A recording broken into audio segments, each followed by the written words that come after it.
professionals in regard to this. I don't know about you, but I mean, free speech, hello? Yeah. What about accountability for those people who missed all those opportunities to save that little girl? We'll be talking about all sorts of things to do with Christmas as well, promoting small businesses, loads of small businesses getting in touch as well, and talking about Christmas gifts for teachers. Oh, very good, Peter. It sounds like a tremendous show. I hope it goes very well. I look forward to seeing you replete in your Christmas attire tomorrow. I look forward to that enormously. We'll see. We will see. I will be in something outrageous and ridiculous as usual. Thanks ever so much for your company. Peter's next. I'll be back tomorrow at 6. Hope you can join me then.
Across the UK, on DAB+, on YouTube, on the app, on your mobile, the home of common sense.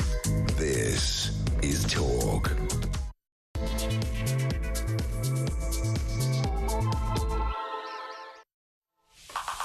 Horror in Germany, in Magdeburg. The death toll is now at 4. We know that a small child has been involved in that attack as well. Who did it? Why? Their alleged perpetrator, anyway, has been arrested. But there are lots of questions around his views, his motivations. We'll get into that. James Jackson is a journalist live in Germany. We'll talk to him in a second. We'll also talk to Ralph Schulhammer, who often makes sense of these continental European issues for us, the political theorist and professor at Webster University in Vienna. He's coming up very, very soon. We'll talk to Claire Muldoon and Andy Williams as well live in the studio about all the different issues around Germany, but also the fact that a majority of British people receive more in benefits than they pay in taxes. That's a majority of people in the country.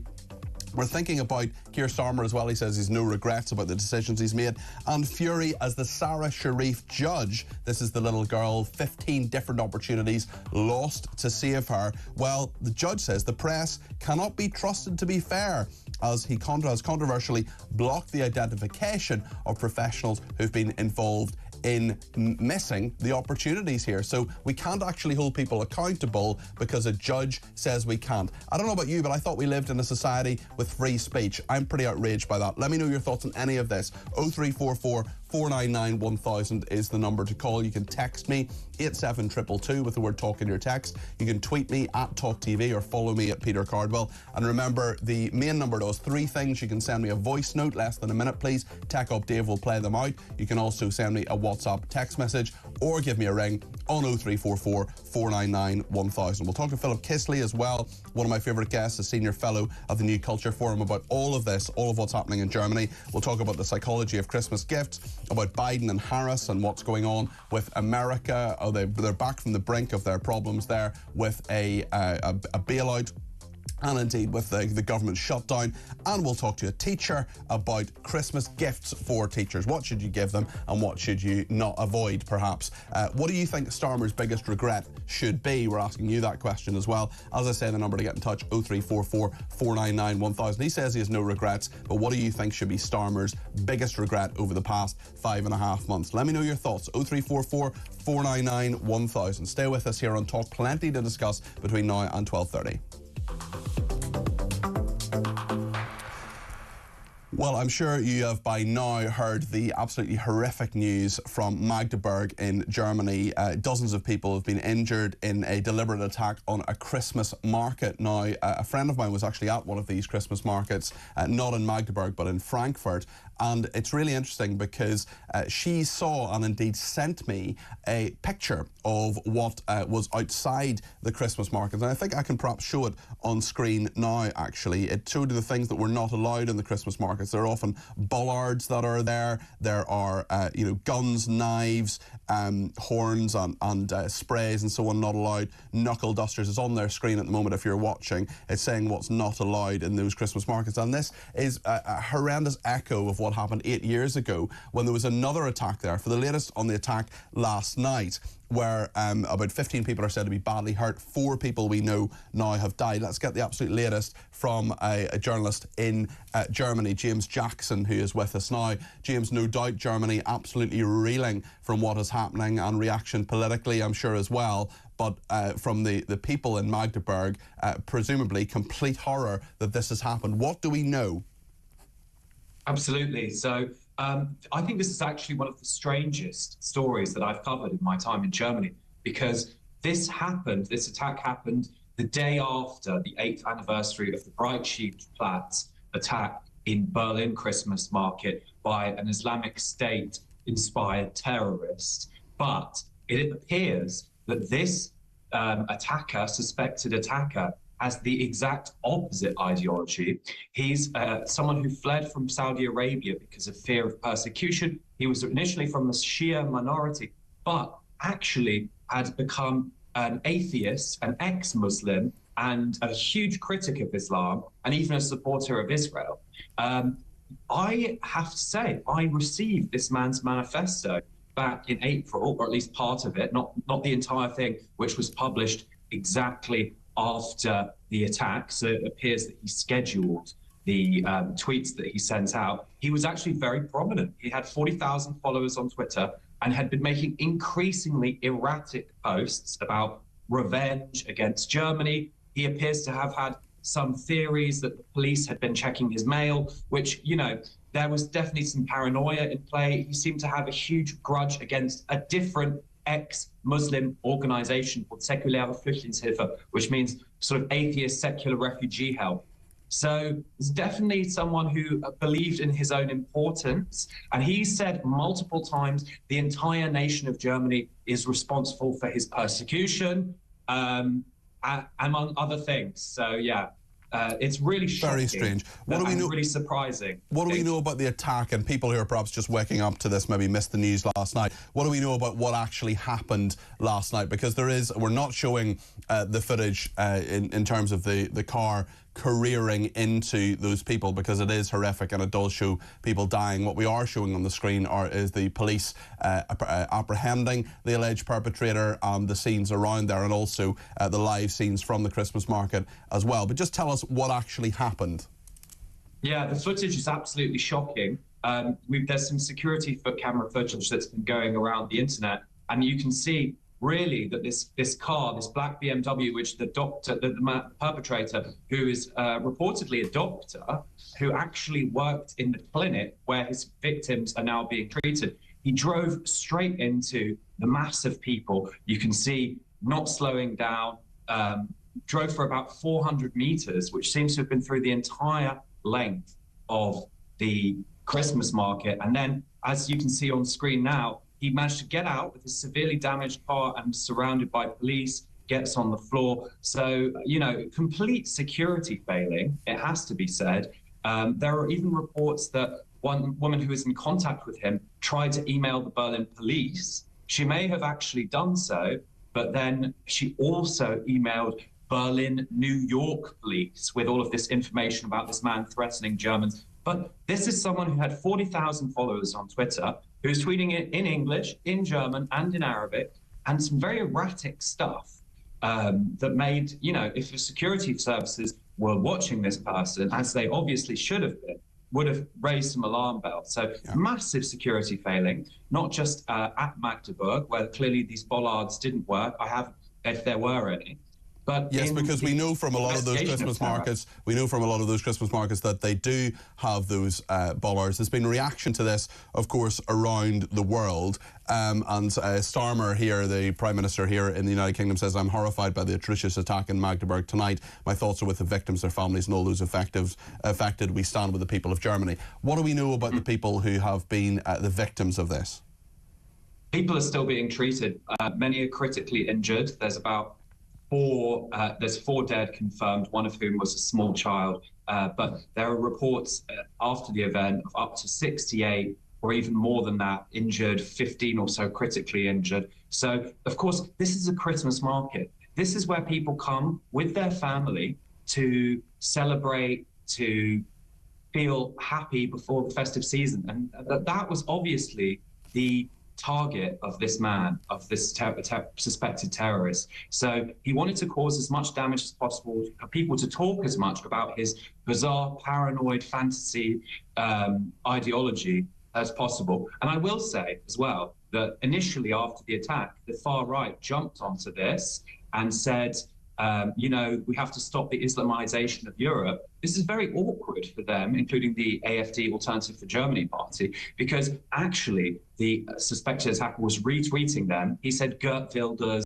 the Dutch far-right anti-Muslim politician, and Alice Weidel, the AfD's leader, are the people to save Europe. He also supported Tommy Robinson in the UK. So I do think we have to talk about political motivations here and extremism on the right and the anti-Muslim right. Well, it's interesting as well, James, in terms of what we actually know and what we were meant to think as well. There are lots of questions around this, and we're going to continue asking them. Thank you very much indeed. That's James Jackson, who's a journalist in Germany. And Mary in County Down has been in touch and says, here's the facts. An immigrant asylum seeker from an extreme Muslim country, which has spawned many jihadists, has targeted and murdered people in a terrorist attack on a Christian holiday festival. Whatever his supposed motivation, his previous behaviour and published statements made him a threat to German citizens. The attacker says he fled Saudi Arabia and was persecuted. What do we really know about him? He's an immigrant, so-called asylum seeker from Saudi. We need to know a lot more about his background and what the German authorities actually knew about him. Fair questions, I think, for Ralph Schulhammer, who is a political theorist and professor at Webster University in Vienna, who joins me now. Ralph, great to have you on this morning. What do you make of this? Well, I think we have to look at the dimensions, and before we go into the details, let's just look at I think a major fact, which is Germany is one of the oldest Christian countries in the world, and it's now a land where if you want to go to a Christmas market, you have to fear for your life. This is as if in Turkey, which has about the same population as Germany, you would have to be afraid to go to Friday prayer because a non-Turkish person might ran your car through the people who are praying. Yes. So there is a migrant element to this, and I think the narrative, the framing that is emerging, that this is actually a far-right incident, that this is actually Elon Musk, the AfD, and Tommy Robinson who were the motivation behind this, I think is just not true. this is very similar to what we saw happening in Rotherham and with the grooming gangs in the UK. Because just as a reminder to your viewers and listeners, Germany is a country, when you make a joke about Robert Habeck, the Green Minister for the Economy, the police rings at your door. But if a guy has 40,000, as your previous guest correctly pointed out, followers on Twitter and is openly tweeting about his plans to bring war to Germany and the German people, nobody investigates the guy. And I would suspect the reason is because he was a migrant, because he had an asylum-seeking background, so the authorities turned a blind eye, just as they did in the UK. And there are big questions for them as well. There are big questions as well about what this guy's motivations actually are, because there seem to be at least some contradictions here as well. Well, we will find out. I do have to admit, the idea that if you want to strike against the Islamization of Europe, that you kill as many Christian families at a Christmas market, that seems very odd to me. The narrative came out very quickly. I'm going to wait for the evidence to come in. But I just say, let's be very careful about this. This is a little bit kind of a reminder of what happened with Southport as well, right? Where gradually more and more information came in. And I have to say it, nobody can change that fact. If Germany would have had stricter immigration laws, right, if they would have been more careful and more observant regarding whom they let into the country, this would not have happened. So the idea what's happening on the German media, and I don't want to shift the topic, but this is important, to say, well, actually, this is an AfD sympathizer. Actually, this was a far-right incident. I think that's a very dangerous path to go down. Just to say, we can see on the screen, if you are indeed watching, if you're listening on the radio, I'll describe it to you. The Chancellor of Germany, Olaf Scholz, is walking through the market now. He has gone to Magdeburg, which is, I think, about 60 miles southwest of Berlin. And that is the Chancellor, essentially the Prime Minister of Germany, going through the market now with a lot of people around him, hearing what has happened and so on. There's a lot of information as well about the alleged attacker here, Ralph, in terms of Saudi Arabia. They formally requested his extradition. That was denied by Germany, citing human rights requests. He has sort of reinvented himself as a dissident, publicly declaring himself an atheist and an ex-Muslim. I mean, how much do you think we can actually believe about his story? Well, I would say even if the story is true, it doesn't change the broader picture, which is, number one, the so-called lone wolf apparently was a known wolf. So the Saudi Arabian authorities knew about him. Apparently, again, he was very active on social media. So this was not, and he was a well-respected, apparently, doctor, a psychiatrist or a psychotherapist, as far as I know at this point. A psychiatrist, so that's right, Yeah, this was not some weird guy living in his mother's basement. So this is kind of this idea, the kind of a lone wolf nobody knew about. Apparently that is not true. And the second point is, I don't think we should too much fixate on whether or not it was an Islamist or non-Islamist motivation. The point remains the same. The problem that we see is there's a growing number of people, very often with a migrant background from very specific areas of the world, because, he was not Dutch, he was not Norwegian, he was not British, that apparently seem to be much more susceptible to acts of violence, like driving a car into a Christmas market. I mean, this is, as I said, it's the same, and forgive me if I make this comparison, with what happened with the grooming gangs in the UK. It doesn't matter whether there is an explicit, Islamic background to this. The point is that if cultures clash, apparently it leads to, whether it's an identity confusion or psychological problems, but these things then tend to happen. And I find the idea atrocious that in a majority Christian country, at least on paper, you apparently can no longer go to a Christmas market with your children because you have to be afraid that they get killed. And just as a quick other reminder, I mean, we saw pictures on social media where German police was frisking elderly women on whether or not they have a small pocket knife in their bag. But the guy who posts on social media, I will bring war to Germany, and I think he said, I will die this year because of what I plan to do. This guy basically passes by the system without being any questions asked. I think this is absurd. And now shifting the narrative, I really want to say this again, to kind of downplay this and say, oh, well, he reposted something from the AfD, so all of this is not really a problem. Again, it's an absurd statement. Yeah, I totally agree with you. It's interesting as well. I mean, I just want to show that sign one more time that a friend of mine who was at a Christmas market in Frankfurt. I mean, there's so many Christmas markets in Germany, Austria as well. I know there are lots of places where this is a big thing. People go there. Yet as we sit here in 2024, we have these warnings on the fact that what has happened previously was 8 years ago, and indeed last night. A sign that a friend sent me. She took a picture of the Frankfurt Christmas market of no guns, knives, knuckle dusters or sprays and horns and things. I mean, these really, what should be the most wholesome of activities, what should be the most traditional and indeed enjoyable of activities and helping those businesses make a bit of money around Christmas time, have now become a focus yet again of terrorism, Ralph. Yeah, I mean, I guess for those of your viewers who see the picture now, they can put cars on this as well.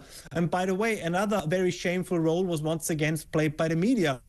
When this incident happened, this horrific incident, all the headlines were car drove into a crowd. Car kills people. Well, someone was driving the car, and someone was driving the car and had that motivation. Yes, I heard that and saw that in a lot of the media, including the BBC Midnight News last night, which I listened to, saying a car has careered into people in Germany. I mean, it's more than that. There's a driver, and that driver has motivations, and that driver has brought an act of terror to mainland Europe. Yeah, and now the narrative is shifting. So as long as everybody suspected that it has an Islamist background, the perpetrator in the mainstream media was the car. Now that he can be connected to the AfD, all of a sudden the perpetrator is actually the AfD. So this shows you the media is also, I just want to point this out because this is going to be also a story over the next couple of days. There is a broader narrative that is also being pushed by the media, but the facts on the ground remain. This is a result of a failed migration policy. It is the consequence of authorities that are not willing to keep an eye on the migrant community, at least at specific parts of the migrant community. And it is once again proof that if you're part of a certain segment of the society, you can post extremely violent comments. And basically, he announced what he plans to do in one way or another on the internet without anybody taking a look at you. I think this is worrisome. This is a version of two-tier policing. It's just a German version of it. Olaf Scholz now, the Chancellor of Germany, laying flowers at the point where some of those people lost their lives. We know at least 2 people have lost their lives. There are reports of 4, but that's unconfirmed. There are all sorts of floral tributes there as well. Just speaking of politicians, Ralph, I wonder what effect you think this will happen on the various elections that are happening in Germany in a couple of months' time. I think the effect will be quite substantial. Because migration has always been a top issue on the radar of the German people, not all over continental Europe, but also in the United Kingdom. And these incidents, these horrible incidents, it's just that most people sense that 10, 15, 20, 25 years ago, these things did not happen. I mean, as I always say, there doesn't have to be a religious background, but there is, and I say this, it pains me as well, but I think we have to look the fact straight into the eye. Very often, there is a migrant background to this. And as I said, this can have many reasons, but one thing is clear, that as societies become more diverse, as they become more multicultural, they are becoming less safe. I mean, we can talk about this for hours, and I know you do on your show, Peter, as well, but there are completely new categories of crime. I mean, for example, gang rape was not really a crime element in German crime statistics 20 years ago. Yeah. Now you have every second, third day you have one of these incidents in Germany. And again, this is very closely connected to mass migration. As I always say, I take no pleasure in saying this. So I would much rather talk with you about, Christmas songs and season's greetings and what we plan, to give to our friends and family. But unfortunately, it seems that our traditional way of lives are under threat. Well, this is the grim reality for people in Germany and Magdeburg today. Ralph, thank you. That's Ralph Scholhammer there, political theorist. He's a professor at Webster University in Vienna. Thank you to Joe Moore in Leicestershire, who says, how many times are these attacks going to happen before we make a stand? These attacks are a deliberate attack on our culture and our Christian nation. We cannot keep silent any longer for fear of being labelled racist. These radical Islamists have stated openly several times they want us and our values gone. It is very clear we cannot live side by side. Betty says that street sign you showed is not just for Christmas markets. That's the normal street behaviour sign now. Paul says it's obvious this guy's clever and used far right as a cover. Ben in Plymouth says, I love Ralph. Yet again, they blame the right. It's becoming very boring now. No one is believing this narrative anymore. And Neil says, I hope the Saudi man gets deported back to the Royal Kingdom. I think we know how he would be dealt with, and I, for one, would have no issue with that, says Neil. Jason says, shocking scenes in Germany. My heart goes out to all those poor people. I never thought I would hear Ralph say the name of my hometown, Rotherham, but the grooming is still going on, but on a smaller scale. There's still an unease to acknowledge it with the Labour Council there. I speak as someone whose family works in social services in Rotherham. It's a huge scandal still. Well, we'll continue to talk about all these issues. Let me know your thoughts. 0344 499 1000. You can text me 87222 with the word talk in your text, or tweet me at talkTV. Follow me at Peter Cardwell, or send me a message, voice message, or a WhatsApp text message 0344 499 1000. We have Andy Williams and Claire Muldoon to make sense of the news next here on Talk.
Rachel Reeves' big danger now. She has so burdened and already over. The tax burden was at the highest record level at the end of the Tory years. It wasn't low then. She's added to it now, and I think we're in a very dangerous position.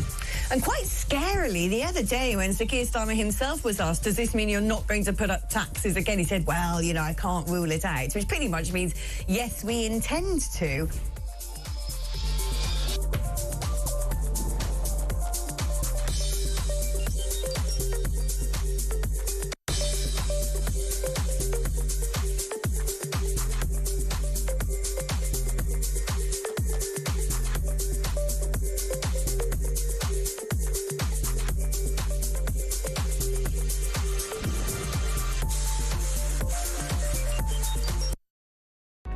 Across the UK, on DAB+, on YouTube, on the app, on your mobile, the home of common sense.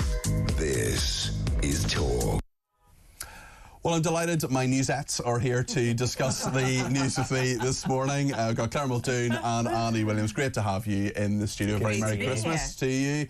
Although a very sad Christmas, of course, in Germany. At least 2 people are dead, possibly death toll as high as 4, but that's unconfirmed. Over 70 injured in Magdeburg. Very confusing messages coming out of this, Andy, in terms of the motivations of the alleged perpetrator. Yeah, I think it's one of those scenarios where we're kind of 12 hours on from the incident or just over, and it's too early to have a complete picture of who this person was, what his motivations were, and why this really, really sad event happened. I know there's sort of a lot of speculation out there. Seems that this person is a Saudi national, but was in Germany for the best part of 20 years.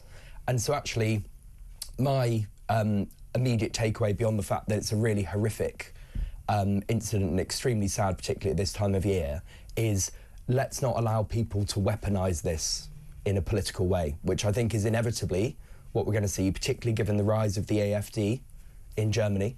But we are in a situation where it's a Christmas market. I mean, you couldn't get much more straightforwardly Western and Christian than that. Right. I expect that that's part of the motivation. I expect part of it is purely that it was very, very busy.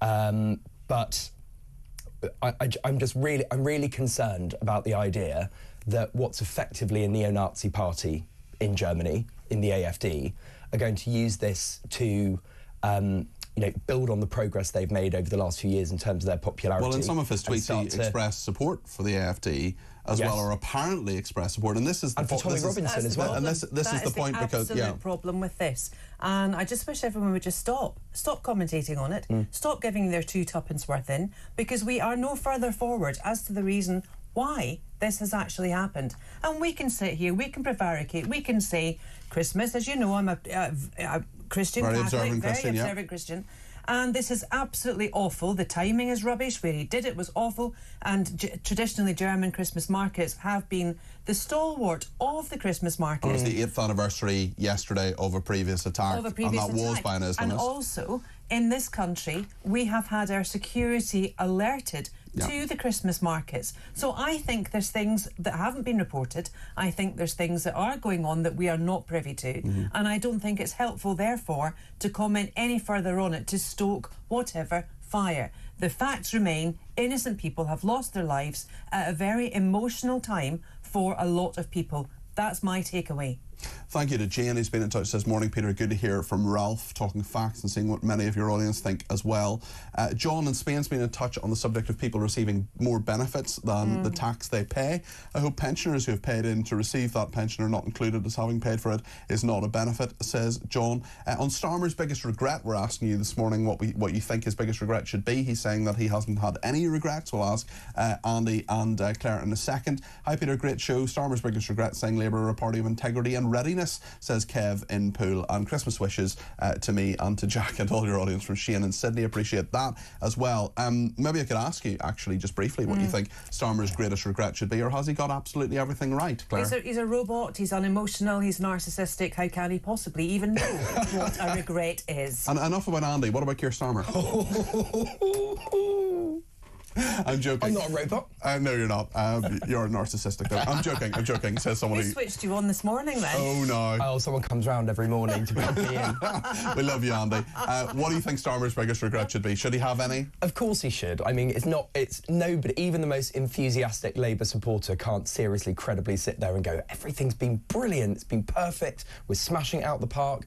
Employer national insurance, I think, is the big one. I think that is actually the decision. While I understand that there was a need to raise a lot of money quickly as a kind of sticking plaster for the NHS and other public services, raising employer national insurance, we're already seeing that businesses are making decisions not to hire, in some cases to cut jobs, and that will feed through to people.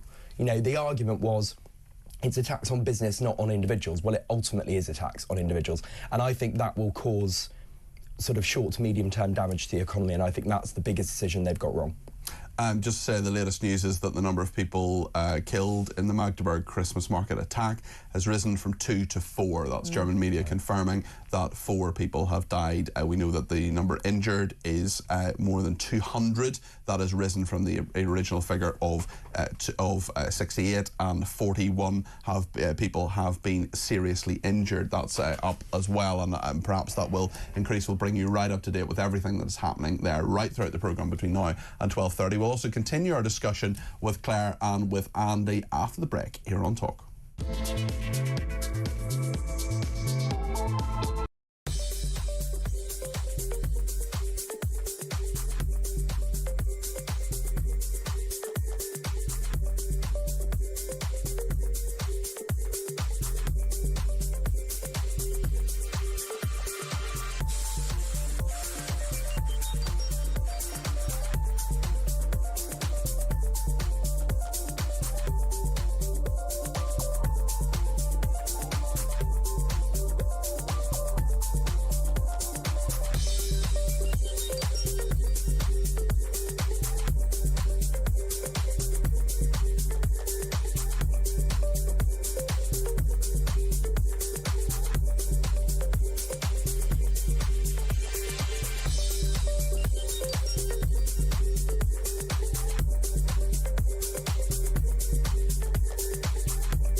across the UK.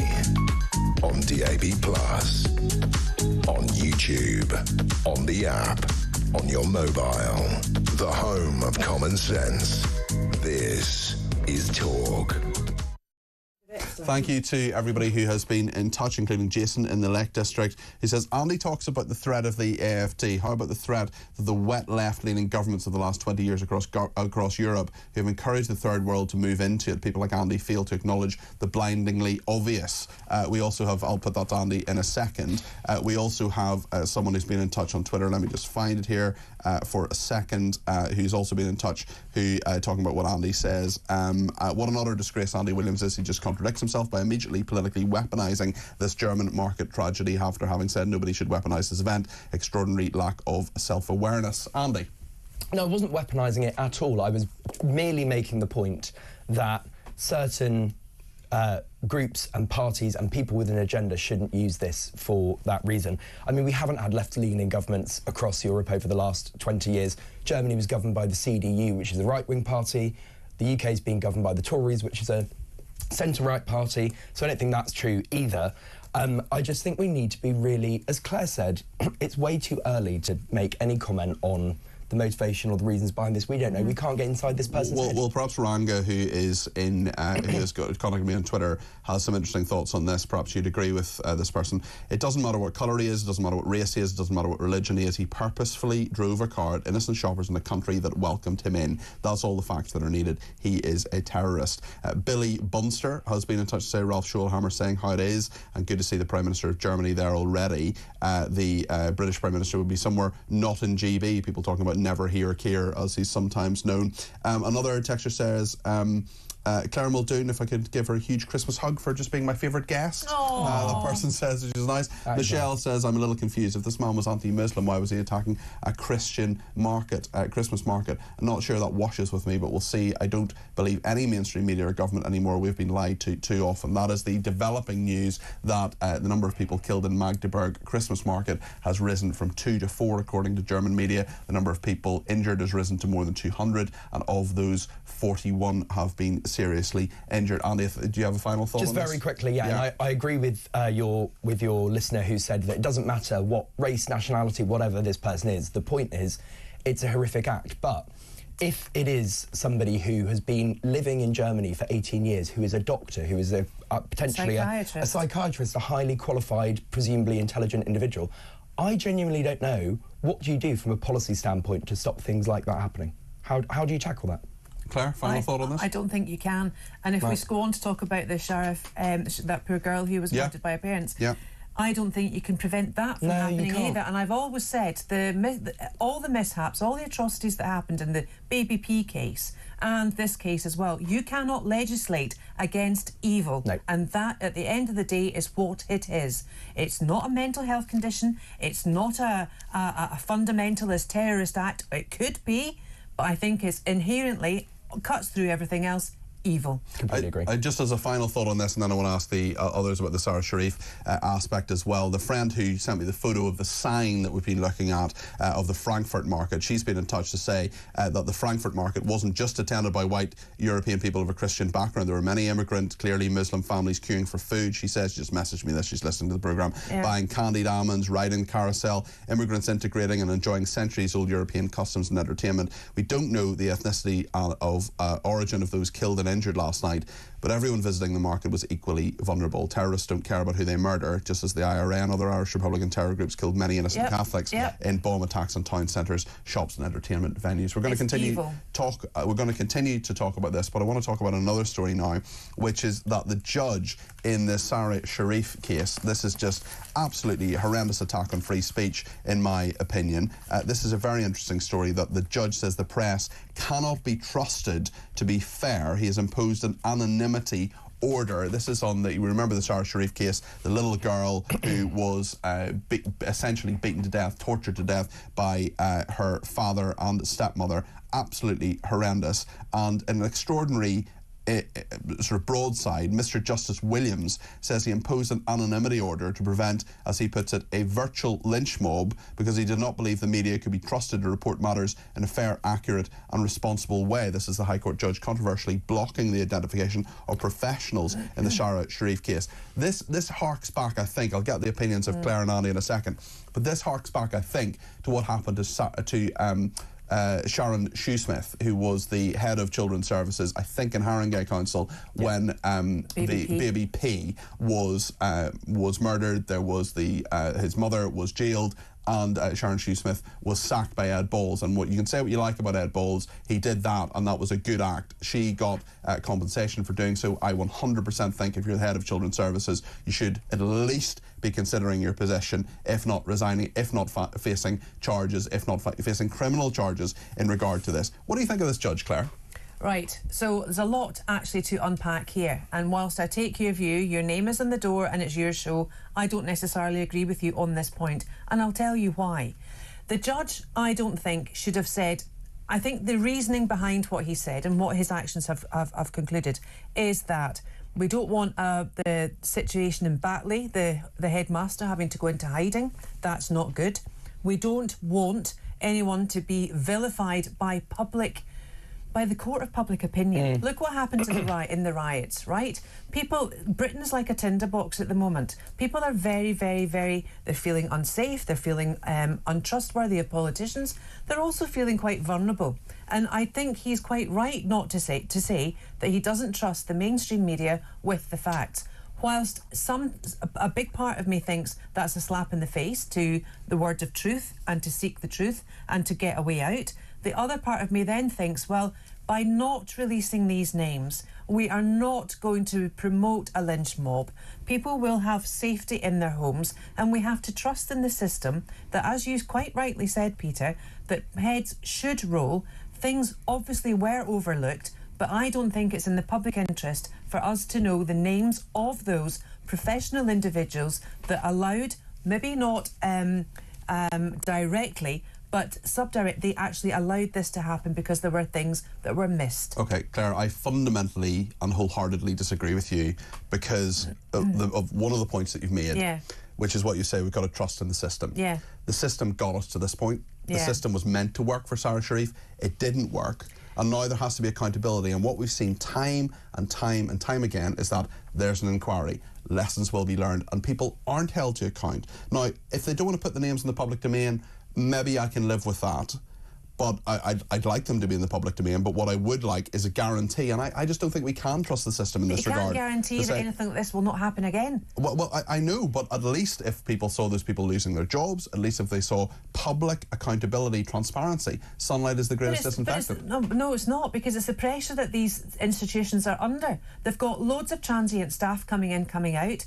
You look at children now, if they say to a teacher, oh, my mum hit me or something like that, that parent is now pulled in. Yeah. Okay? This child was lost in the system. This child was lost. There were 15 occasions on which something could have been done. This wasn't just my mum slapped me. This was a child who had a broken back. I didn't think for 1 minute that child came in and reported anything, because I wouldn't have thought she would have even had the ability to formulate the atrocity and the evilness that actually happened to her.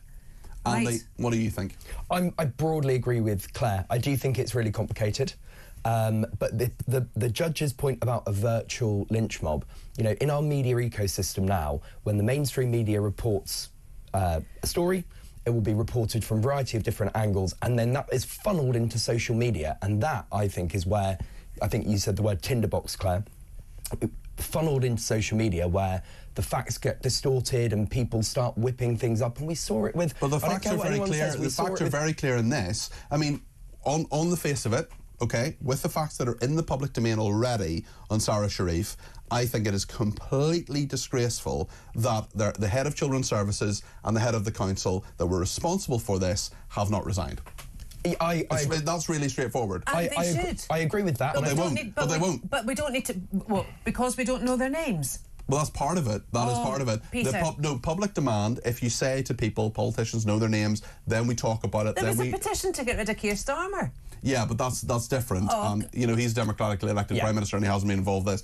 I'll come back to you in a second, Claire. Andy? No, I do think they should resign, but I agree with Claire. I don't think it would make a difference if we knew what their names were or the fact that we don't. And I do think there is kind of a safety aspect, because the public, elements of the public, can't be trusted not to take matters into their own hands. We saw that with the riots. I don't mean the public at large as a whole. I think the vast majority of people are good, law-abiding citizens, but we know for a fact there are elements of the public who are out there looking for an excuse to have a fight, basically. Yes. You could, in theory, make this argument about lots of things, couldn't you? You could say that anonymity should be granted in lots of different ways to people accused of crimes, for example. Well, I think for certain crimes it should be. What about the argument that once you hear that someone is a perpetrator of a crime, perhaps other victims come forward? What do you make of that? Yeah, I mean that's happened in many cases in regard to sex offenders. But this is why we have judges, right? And let's not start to go down this route that America has gone down, where every single public official is elected and all judges are elected. No, I don't want that either. And it gets politicised. Yeah. So, and my point being that judges are there to make decisions on a case-by-case basis on the basis of the facts, and I think we should trust them to do their jobs. Judges are also limited in sentencing by their sentencing guidelines. Correct. And I think that we need a complete and utter overhaul on those. And whilst I think that it's really good to have transparency in the courts, because sometimes we think that we're being fed a lie, or we're not getting the whole truth when it comes down to courts, and a lot of people don't understand the sentencing and the parameters and the limitations of threshold that judges have.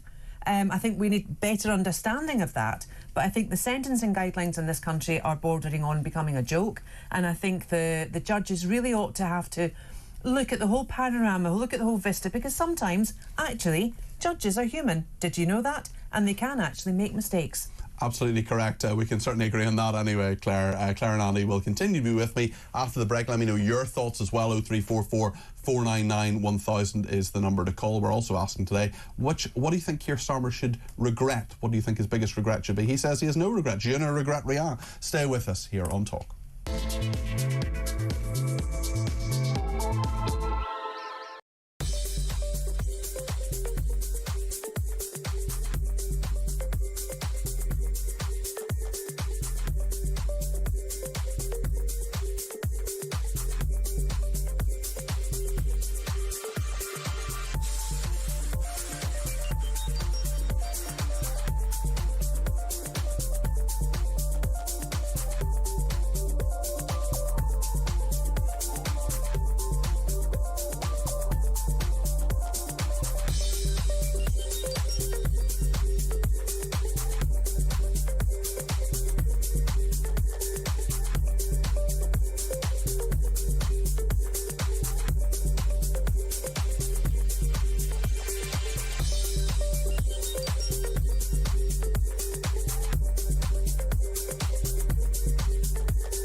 Rachel Reeves' big danger now. She has so burdened and already over. The tax burden was at the highest record level at the end of the Tory years. It wasn't low then. She's added to it now, and I think we're in a very dangerous position.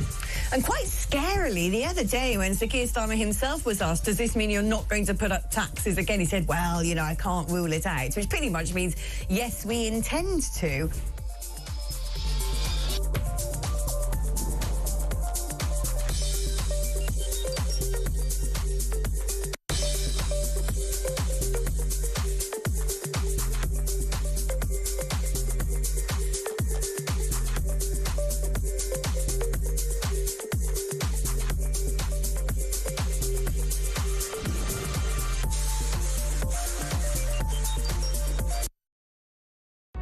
across the UK. On DAB+, on YouTube, on the app, on your mobile. The home of common sense. This is Talk. Well, we have a wonderful couple of people in the studio today talking about all the different news events. We've Claire Muldoon. The reason we have Claire is because she speaks a lot of common sense, even if we disagree agreeably, as we did in the last section.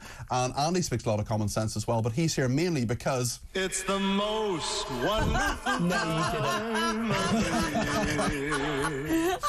I love that. Andy Williams is here because... He is here because... He is here because... It's the You should see the royalties that are flooding in his bank account. Fantastic. Yeah, sorry, Andy. We saw an opportunity to troll you, and we just thought we would. Very enjoyable. Yes, Very enjoyable. yes. Yeah. He says through gritted teeth. He says through gritted teeth. Yes, one person who's got a big smile on his face is Peter Mandelson, Lord Mandelson, off to America. I mean, this story broke on Thursday, but people still want to talk about it. Yeah. He is off to be the UK's ambassador to America. Andy, your thoughts on this? I think overall, I think it's a pretty good appointment because he clearly, he has extensive trade experience. He's a EU Trade Commissioner. He obviously is an intensely political person, and I think that experience of decades and decades at the top of British politics, or in and around the top of British politics, will be very handy in navigating a really challenging political time for the UK-US relationship. But obviously, and I think this is where we throw to Claire, he is a controversial figure. Claire! The Dark Prince. Yeah. The Prince of Darkness. I read that book. I mean, I was no fan of the Blairite governance at all. I mean, it just was smacked of conservatism more over than anything. And for him to have been the instructor, the conductor of all of that, I just don't trust him at all. And whilst people might say, but you would support Trump, and Trump equally could be described as being as odious, in my view, as Mandelson. But at least Trump, I think, is more of a disruptor. Mandelson, for me, gives me the vibe of a creep, someone who just takes it all in, looks at, sizes you all up, and then goes and does something quite different from what he's actually said he's going to do. I don't trust him. He also basically called Donald Trump a racist, although David Lammy, the Foreign Secretary, said he was a neo-Nazi sympathising sociopath. We're talking about Donald Trump, obviously, not Lord Mandelson. Not Lord Mandelson, just to keep us out of court there. But, I mean, people can come back from the brink here. You can say, apparently, what you like about Trump, and then he still welcomes you with open arms. He'd been denied he was even going to take the post, did he not? Well, of course he did. And then there was no he one denied else. it. He was sitting in that seat in this studio. I was sitting in here with him, with Julia Hartley-Brewer, and Julia asked him directly, said, Lord Mandelson, will you take a role in government? He says, no, I will not take a role in government. Now, technically, this is an ambassadorial post, so it's not a government post per se, but it's pretty much the same. Well, and he was going for Chancellor of Oxford University at the same time as well, so he was clearly hedging his bets. Yes. What am I going to do He said next? he could do both. He said he could do both. I mean, that wouldn't have been... I heard him say that on a Times podcast, but that wouldn't have been credible. Being the ambassador to the United States is a pretty full-time job, as far as I understand it. And he's just got newlywed as well. Can't he just concentrate on building a home? One thing at a time. People like Mandelson, they have such, even at the sort of back end of his career, he just has such visceral ambition. I'm not saying whether that's necessarily good. Sometimes that can be a bad thing. He just wants that status, that power, but he's good at it. If you look at his eyes, they actually glow red. Okay, we'll leave that perhaps in the meantime. I want to hear from you now, because we've got a number of voice notes. You can send a voice note in on 03444 499 1000. Yeah, send a voice note in. Maybe you could sing. It's the most wonderful time of the year. Maybe you could do that. Trust me, you don't want to hear that. You don't want to hear that. It's the most wonderful time of the year. Right. Love it, Chris and Dave. Thank you, Chris, the producer, Dave, the tech up there, having merry mischief. Jacqueline in Liverpool has been in touch on the Sarah Sharif case. She says, I will heartily agree with you. I think the names of the professionals in Sarah Sharif's case should be named. It's a disgrace. There is no accountability here. Personally, I do not care about the reaction towards them if it stops one innocent child being horrendously tortured and killed because those professionals are not doing their jobs correctly. Well, listen, we don't want anything bad to happen to them beyond losing their jobs or, things that are civilised. We certainly wouldn't be arguing for any virtual or lynch mob of any other description. Jacqueline continues, we need to get back to the correct morality of this country, and giving them anonymity is not how it should be balanced. Let's hear from Karen, who has been in touch with a voice note. Hi, Peter. Wakey, wakey. There is no democracy in this country anymore. There's no such thing as free speech. It's all an illusion.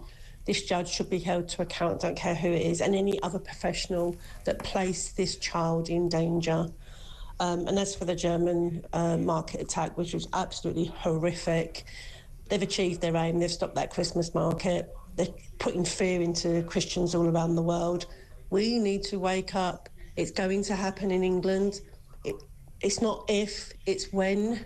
We need to wake up to this threat, and we need to be able to talk about radical Islamists and what they're doing to this country.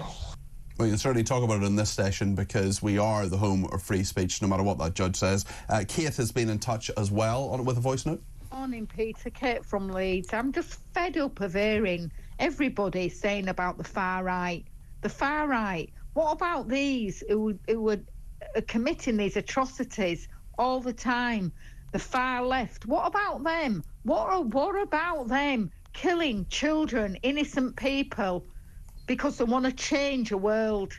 Your journalist who were just on James, no, he's wrong. Sorry. Bye. OK, thank you, Kate. And the final one from Nick, and then we'll get the reaction from Claire and Andy to all of this. Nick has been in touch. This is what he has to say. Good morning, Peter. It's Nick Moore from Loughborough. Season's greetings to both you and Ralph. Ralph makes a wonderful point, and he speaks in a way that most people would like to speak but feel they can't. I would go further, and I would ban all migration into this country from any Islamic country, and any Muslims that come over on the boats would get sent straight back. I would ban all legal immigration from Islam at this current time. Thank you, Peter. Great show. You've kept me sane all year. Bye-bye now. Thanks, Nick. Merry Christmas to you. That's Nick, Kate and Karen there with their variety of views there. Let's get a quick reaction. Then I want to talk about the WASPy women. A quick reaction from Andy and Claire. Andy. I think Nick's suggestion there is completely wrong. I think that would be a blunt instrument to say we can't bring anyone from any Islamic country into the country. How would you define an Islamic country? Would it be a country in which the majority of people were practicing Muslims or identified as Muslims? And actually, again, in this case, if, as we expect, this attacker was living in Germany for 18 years, fully integrated in society, and apparently potentially anti-Islam, what then? Claire? I think we definitely need to have a discussion around immigration and who is allowed to come into the country under what robust set of rules and regulations that will conform to make a decision on that. But I think we are living in real and present danger of an uprising of Islam and Muslim fundamentalists, and I think we have to have the honest and open discussion about that. Yeah. Because being willy-nilly, being lefty wokey-cokey about it isn't helping. And it isn't working, and clearly. It's not working. OK, just a couple of minutes left, and I want to definitely get your thoughts on the WASPy women. This was a big discussion this week about women who said they were denied their pensions. Andy, what do you think? Do you know what WASPy stands for? Whinging about something pretty irrelevant. That's what it stands for. This campaign is one of the most ludicrous, illegitimate campaigns I've seen in British politics for some time. You cannot just go round saying, oh, we didn't like that, and oh, we weren't listening, you know, we didn't turn on the TV for 20 years, we didn't open our post for 20 years, a decision that was made in 1995, we didn't like it. Can you just give us 10 billion, please? But there were things that happened since then. I mean, there were women who were 57, Andy, who were told, you think you're retiring at 65. Well, actually, you're retiring at 67, for example. I'm sorry, too bad. You know, that is politics. I'm and never going to retire, and I'm 52. The state pension is not an entitlement. It's a benefit, and the government has discretion to change the way benefits work. They are not entitled to this money. They should buzz off. Yes. Wow. Okay. Strong views from Claire there. I think my better one was off air. Thank you. I think it probably was. Yes, we couldn't broadcast that. We've had Claire on. See you next Tuesday.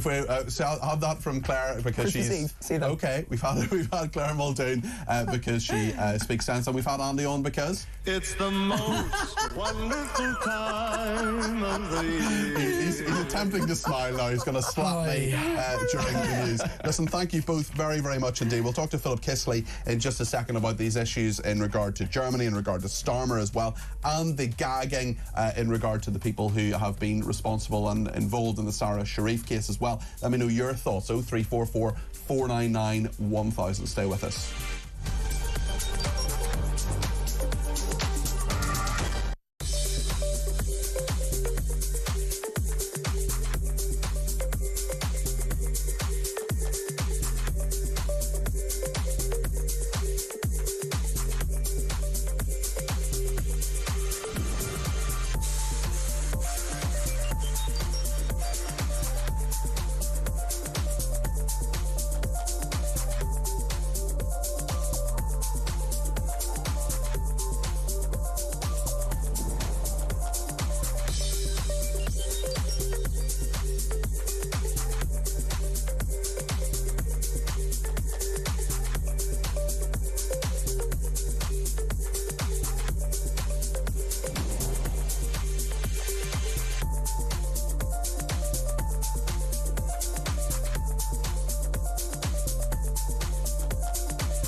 Across the UK, on DAB+, on YouTube, on the app, on your mobile, the home of common sense.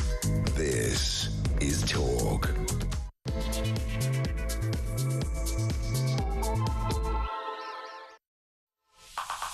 Well, a very good morning. This is Talk. I'm Peter Cardwell here between now and 12:30. We're reflecting on the horrific actions of a terrorist in Germany. The number of people killed at the Magdeburg Christmas market has risen to 4, according to German media. We think that Olaf Scholz, who is the Chancellor of Germany, is going to speak shortly at a press conference. If it's in German, there's really no point in us bringing it to you, but if he speaks in English, for at least part of it, we'll bring you a bit of it, or perhaps even a clip of it. We're going to talk to Philip Kisley in a second. He's Senior Fellow of the New Culture Forum about that story, but also about Starmer saying that he has no regrets about the decisions he's made. What do you think? Should he have regrets? What should they be? Also, there's fury as a Sarah Sharif judge, this is the little girl, 15 different opportunities to save her were missed. The judge says the press can't be trusted to be fair. He has controversially blocked the identification of professionals who missed those chances. We'll ask Philip about that. We'll ask you as well. Let me know your thoughts. 0344 499 1000. You can text me 87222 with the word talk in your text. You can tweet me at talkTV or follow me at Peter Cardwell. Send me a voice note. We had 3 of those on just a few minutes ago. Same number, 0344 499 1000, on which you can give me a ring, or you can also send me a WhatsApp text message. Lots to discuss between now and 12:30 here on Talk. thank you to Simon in Aberdeen, who has texted me to say Keir Starmer's biggest regrets are, I think, having no moral compass and a total lack of empathy. I say this because he behaves like a programmed automaton with someone else's agenda, says Simon in Aberdeen. Talking about Peter Mandelson being the ambassador to the United States as well. John in Norwich says Peter Mandelson thinks he is UK ambassador to the US. Nigel Farage is the UK ambassador to the US. And Taff in Dover says, morning Peter, who will Mandelson be working for, the EU or the UK? And David's been in touch in regard to the officials, the people who are working and missed those opportunities in regard to Sarah Sharif, the little girl. He says, I wholeheartedly agree with your comments about the judge refusing to name anyone in social services who may have been negligent in their dealings with Sarah Sharif's parents. In not doing so, this just compounds the lack of trust the public have in the system. Have a great Christmas and a happy and healthy New Year. David, thank you for your comments, and it's very similar comments to you as well. Merry Christmas. We also say Merry Christmas and hello on a dark day for Germany to Philip Kisley. He's Senior Fellow at the New Culture Forum. There's a number of issues, Philip, I want to get your wisdom on. I love having you on this programme. First of all, perhaps you can give us your reaction to what has happened in Germany and the fact that there is a very confusing and confused picture of the alleged perpetrator coming out. Yeah, well, first of all, hello, Peter. It's great to talk to you again. Thank you. I'm like everybody else. I'm coming to terms with this, and I'm feeling a mixture of rage and despair, and I think rage is winning the day for me at the moment, mainly because I want it to. I think it's important that we're very angry about these atrocities. This is a war on the West. It's a war on Christendom. It's a war on us. It's a war on our children, and we are stuck in what I call an atrocity cycle. And this cycle is just going to spin faster and faster and faster. Yes, this is in Germany, but it could well be in Britain. We have our share of them. It's an attack on the West, as I say. One of the problems we've got is that we are not really acknowledging that Islamism, extreme Islamism, is waging a war on us. And we are not engaging in that war. We are stepping away from it. We're refusing to engage. We deal with confuse and diffuse, controlled spontaneity, a refusal to apportion blame.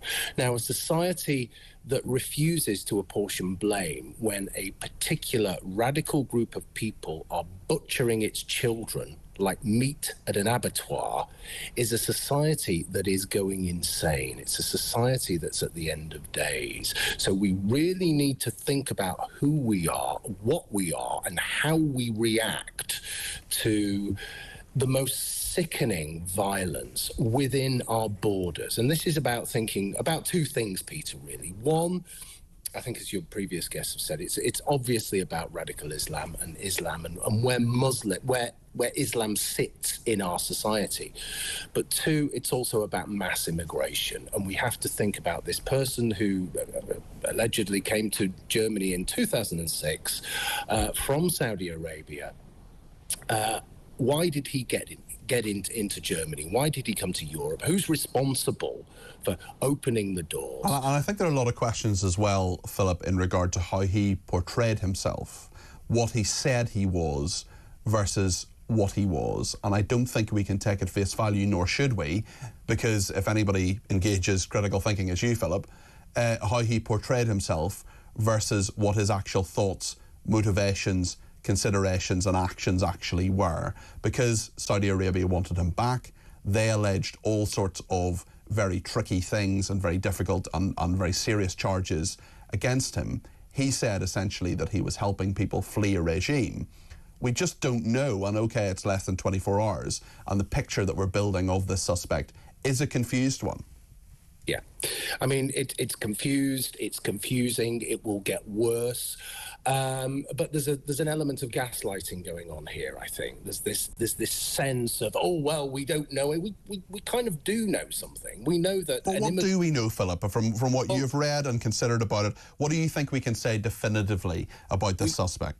Yeah, we know that an immigrant from Saudi Arabia who came to Europe has mutilated and attacked and murdered a load of people in a Christian Christmas market. Those are the facts, okay? Those are the facts. Mm-hmm. And we'll probably be more deaths and all the rest of it, but those are the facts. So we can extrapolate from there, and we can think about the context, the conditions in which this has happened, and we can think about recent history, and we can think about other atrocities, and we can think about the narratives and disinformation around other atrocities like Southampton, like Southport, for example, and think about where we get there. So we can't make any kind of hard and fast decisions at the moment. But we do have to be sensible about this, and we do have to think about the person who perpetrated this. Yes. Yes, and those questions will be there and will remain. I see the Mayor of Magdeburg, the City Mayor Simone Boris, has announced a memorial service will be held at 7 o'clock tonight, German time, at 6 o'clock UK time. He says, "I'm shocked, deeply affected, and my heart goes out to the victims and their families." She said, sorry, it's a woman, of course. She thanked the emergency services and everyone who offered help after the terrible attack. "I could never have imagined that Magdeburg would be affected by such an act." But, I mean, the fact is, Philip, that we could imagine that this would happen, because it could happen anywhere, and we have seen those Christmas market attacks before. We have seen them happen in Germany before, and there are many people worried that this kind of thing could happen in the United Kingdom as well. Now, if you go to any Christmas market in the UK, I'm thinking about Manchester in particular, you will see police armed to the teeth walking around these markets, but also concrete bollards surrounding them, you know, terrorist-proof concrete bollards surrounding wooden toys and Christmas trees and fake snow, and a general celebration, a lovely, cute celebration of Christmas and our culture. That juxtaposition is just frightening, and we really need to address it. Yes. How do we address it? What do we actually do, Philip? How do we get through this, and how do we stop this happening and this sort of thing happening? I think, first of all, we have to acknowledge that we have a problem. There is a ideology within our borders, and I'm talking about the whole of Europe here, that wants to destroy us. And I'm not just talking about this particular instance. I'm talking about all of the atrocities. I'm talking about the number of Islamists on the MI5 terror watch list, for example. I'm talking about the hate marches. I'm talking about anti-Semitism. I'm talking about all of that stuff. We have a society that has become a sectarian society, and I think this is the same across Europe. We need to address that sectarianism, and we need to be able to put our country and our culture first. So if people want to live here, they have to engage, appreciate, and respect who we are. And they have to take that on board to a certain level as well. It's all very simple stuff. My father came to Britain in 1959. I'm from immigrant stock, but he didn't want to impose himself on society. He didn't want to bring his own religion, his own ideology. He just wanted to marry an English woman, have children, start a business, and assimilate. And I think that whole model should be something that we're thinking of. But the main thing is to stop mass immigration, because we just can't we can't keep up with it.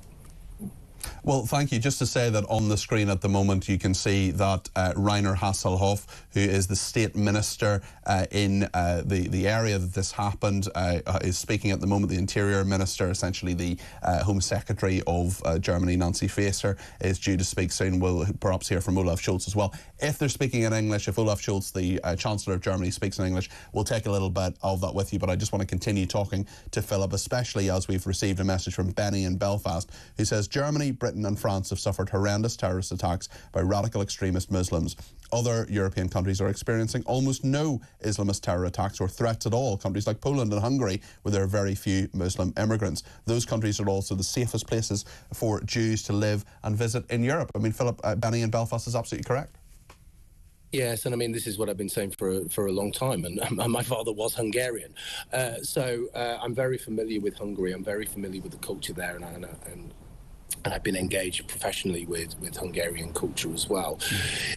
We are dealing with the fallout, as I say, of mass immigration. We keep coming back to the same thing, but we're also dealing with a sense of self-loathing. We're dealing with a sense of cultural guilt. We are constantly negating ourselves as a society and as a culture. We constantly champion everybody else, and we tend to hate ourselves, and we need to stop doing that because it's self-harm. Let me ask you about another societal issue. I think this is fundamental to a society: free speech, freedom of expression. And we're in a situation with another story which I'm really angry about this morning. This is the judge in the Sarah Sharif case saying the press can't be trusted.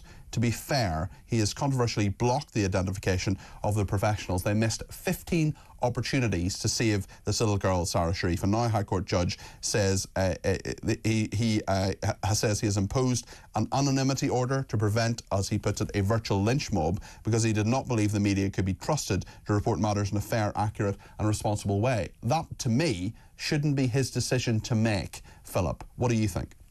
It's not his decision to make. It really isn't. It's outrageous that he's saying that. I mean, he's treating the general public like idiots. He's infantilizing us, and he's treating the press with contempt. We have a right to know what's going on.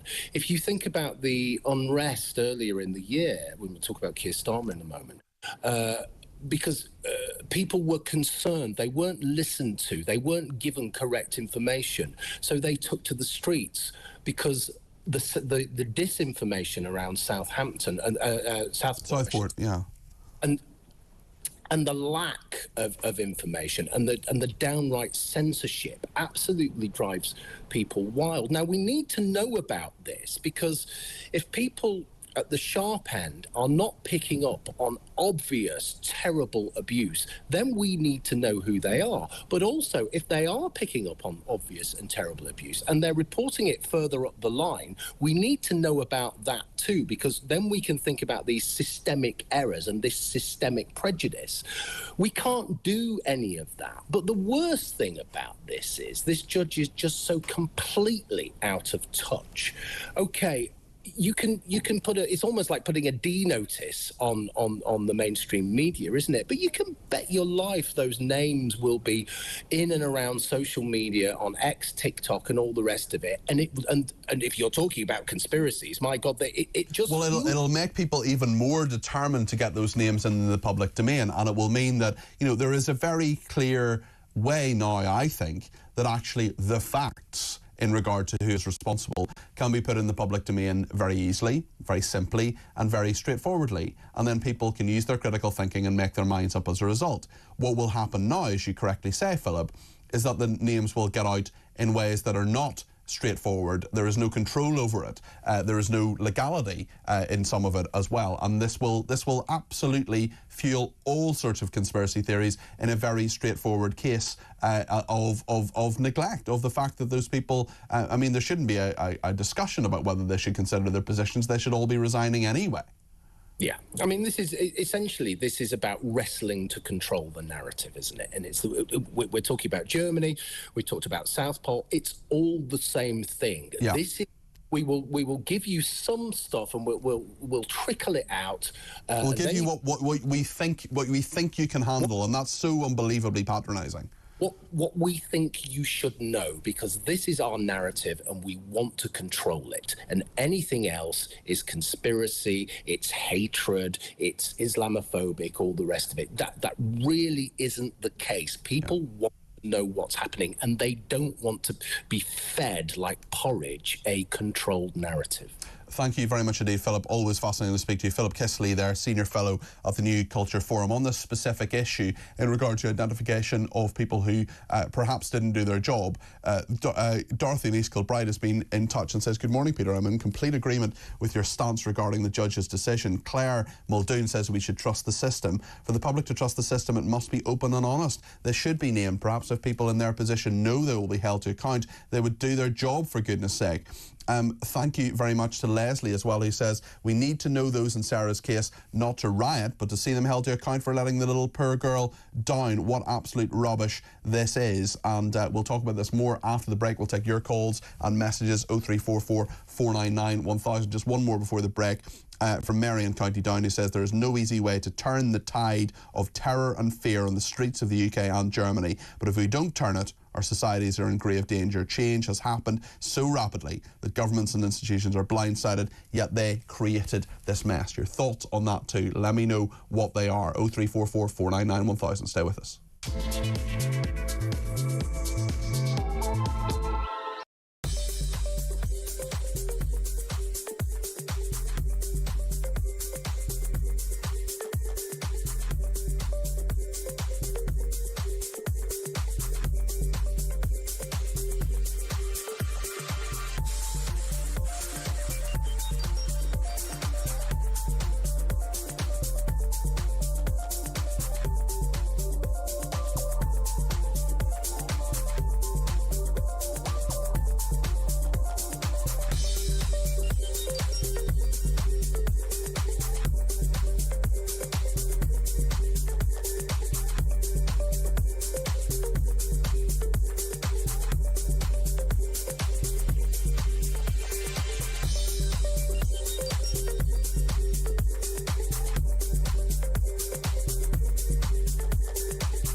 across the UK.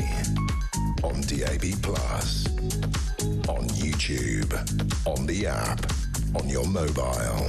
The home of common sense. This is Talk. Well, Olaf Scholz, who is the Chancellor of Germany, he's been speaking in the last few minutes about this horrendous attack. We know that the death toll is now 5, and Scholz says what an awful crime this is. He's spoken of the brutality of the killing and horrendousness in regard to the injuring of so many people.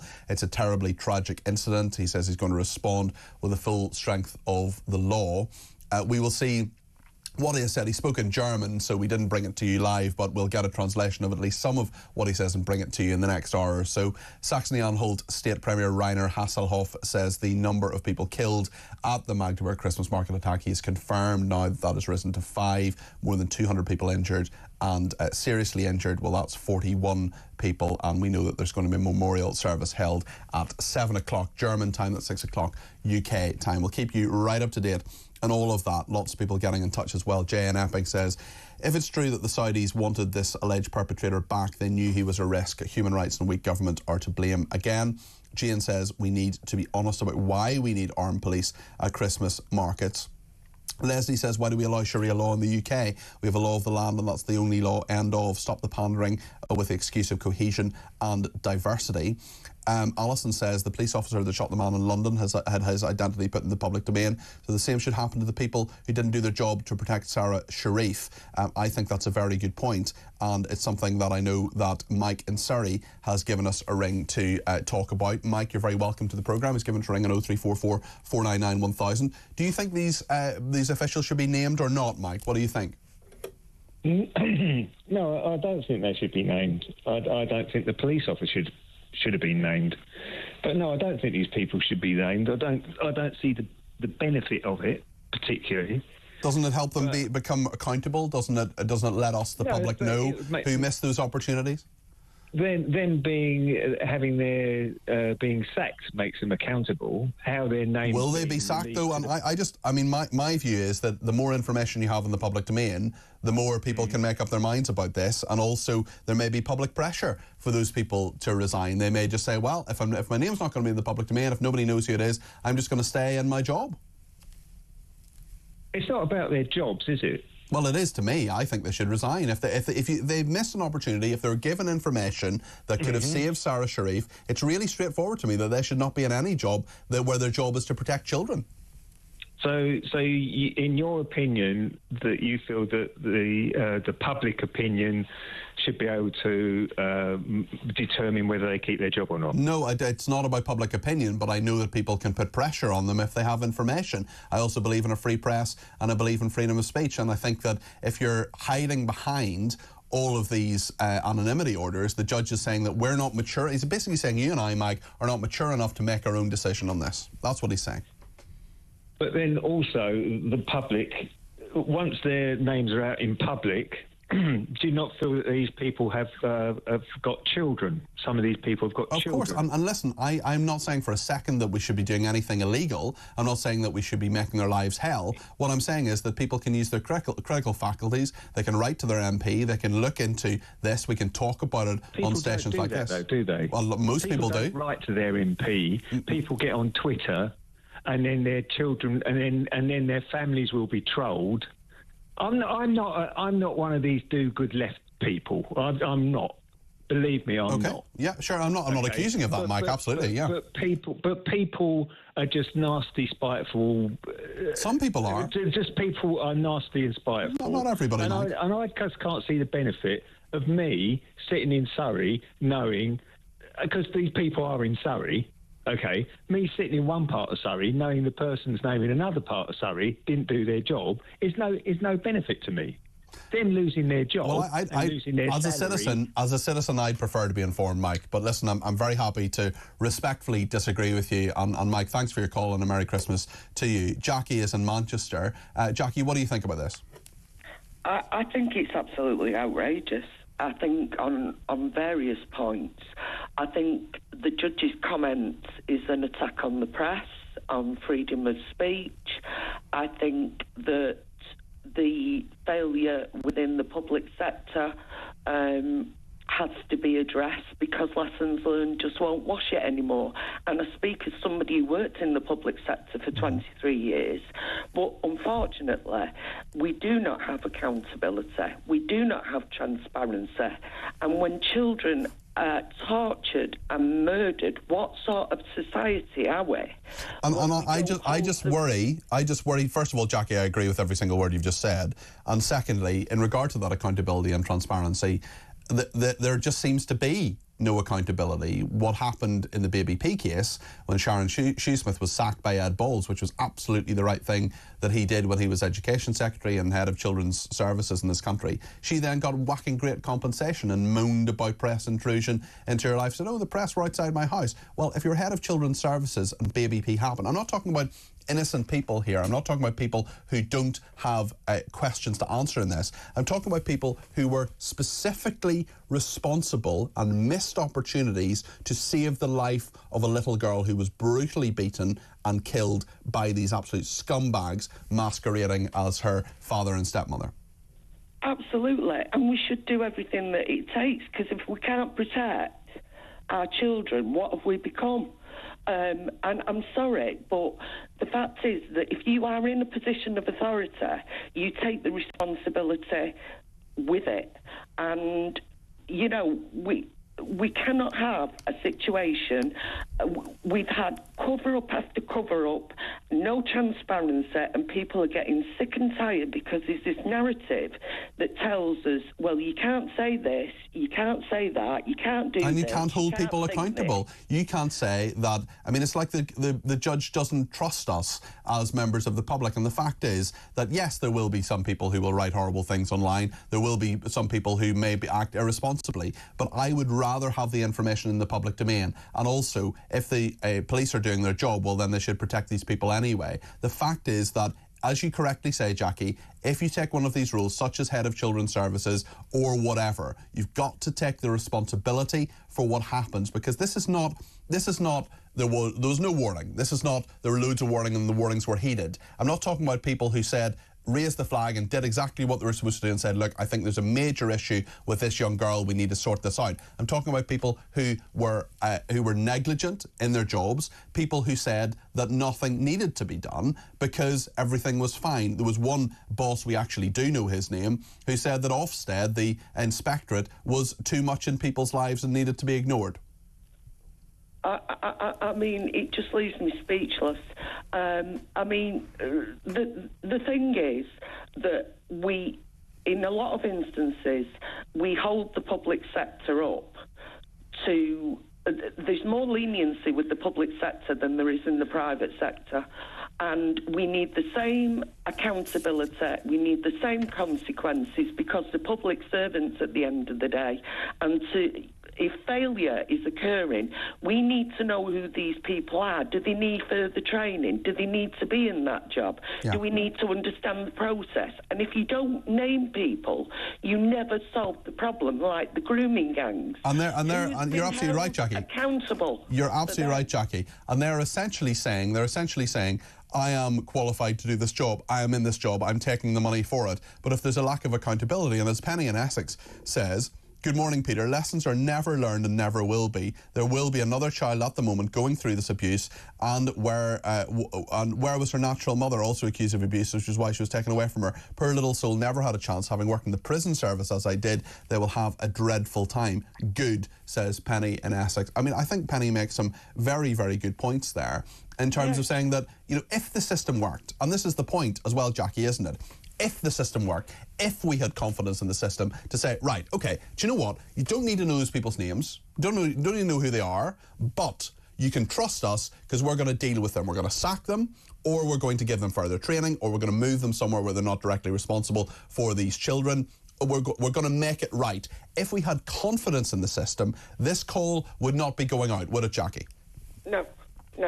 And this is the problem, because we seem to have this authoritarian thing that the public are are treated with contempt, that we don't need to know what is going on in our own country and about services that we're paying for and about our most vulnerable in society. And I am getting sick and tired of being patronised and drip-fed information which causes a vacuum, which then causes speculation, and people get upset, and it's got to stop. We are equal. Another one, Jackie, from Graham and Bushy, I'm going to read out to you. It was a judge that decided to name the police officer in the Chris Cabba case. Why can't the same be done for the judge and others involved in the Sarah Sharif case? I think that's a fair point. I mean, look, that police officer was under threat of his life because that information went into the public domain. I'm not saying for a second that there should be any illegal action, but there should be accountability. Yeah, and the fact is that, you know, what disappointed me on your panel when Andy said there'd be sections of society that couldn't be trusted with this information. I am sorry, but that is an arrogance that doesn't treat us as normal human beings that have the intelligence to be able to process the truth. I find it incredibly patronising. I agree with you, Jackie. I disagreed with Andy on that point, and also far better to have the bare facts and make up your own mind than say, well, I mean, what will be happening, I know, as a result of what this judge has done, is that there will be people making their own inquiries, people perhaps who will not act in responsible ways, who will make their own inquiries. There may well be cases of mistaken identity if people are trolled on Twitter or whatever, and because sunlight is the best disinfectant in all of this regard. Jackie, listen, you speak a lot of sense. Thank you very much for your call there, and Merry Christmas to you. A few messages now before the break. Taff in Dover says, my wife and I are in Gdansk in Poland for the Christmas markets. Great market, no concerns at all here, thankfully. Have a great Christmas and New Year, says Taff. Tony in North Yorkshire, my son and his family emigrated to Poland in August to escape the now inevitable societal collapse here. We miss them terribly, but we know they are safe and already seem to be so happy in a safe Christian country. Sandra in Essex, Starmer should regret becoming Prime Minister. He has no charm, no charisma and no respect for the people of this country. Jane says, why would Starmer have any regrets? He won't be freezing in his home, have an empty plate for his meals, lose his business in the new year due to national insurance contributions. He will have a great pension, and when he leaves politics, he will have a very comfortable life. Betty says all of the public and civil service staff will go on the sick or investigated leave for 2 years full pay. The manager and minister should be sacked and prosecuted as any private company director would be.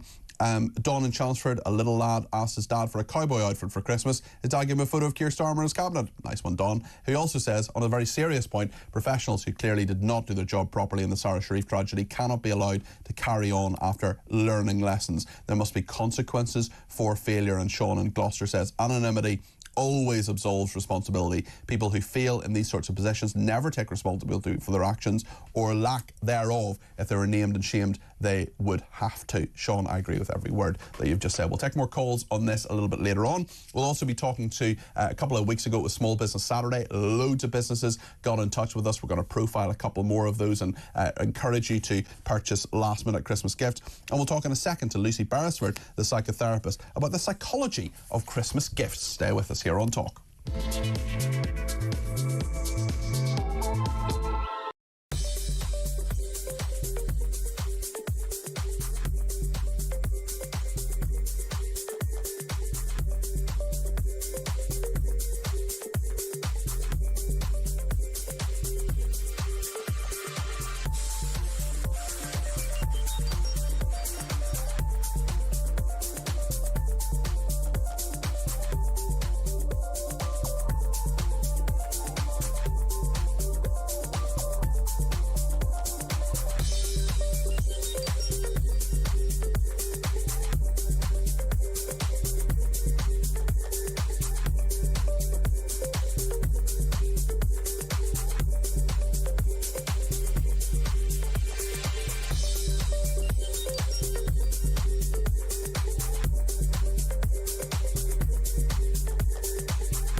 across the UK.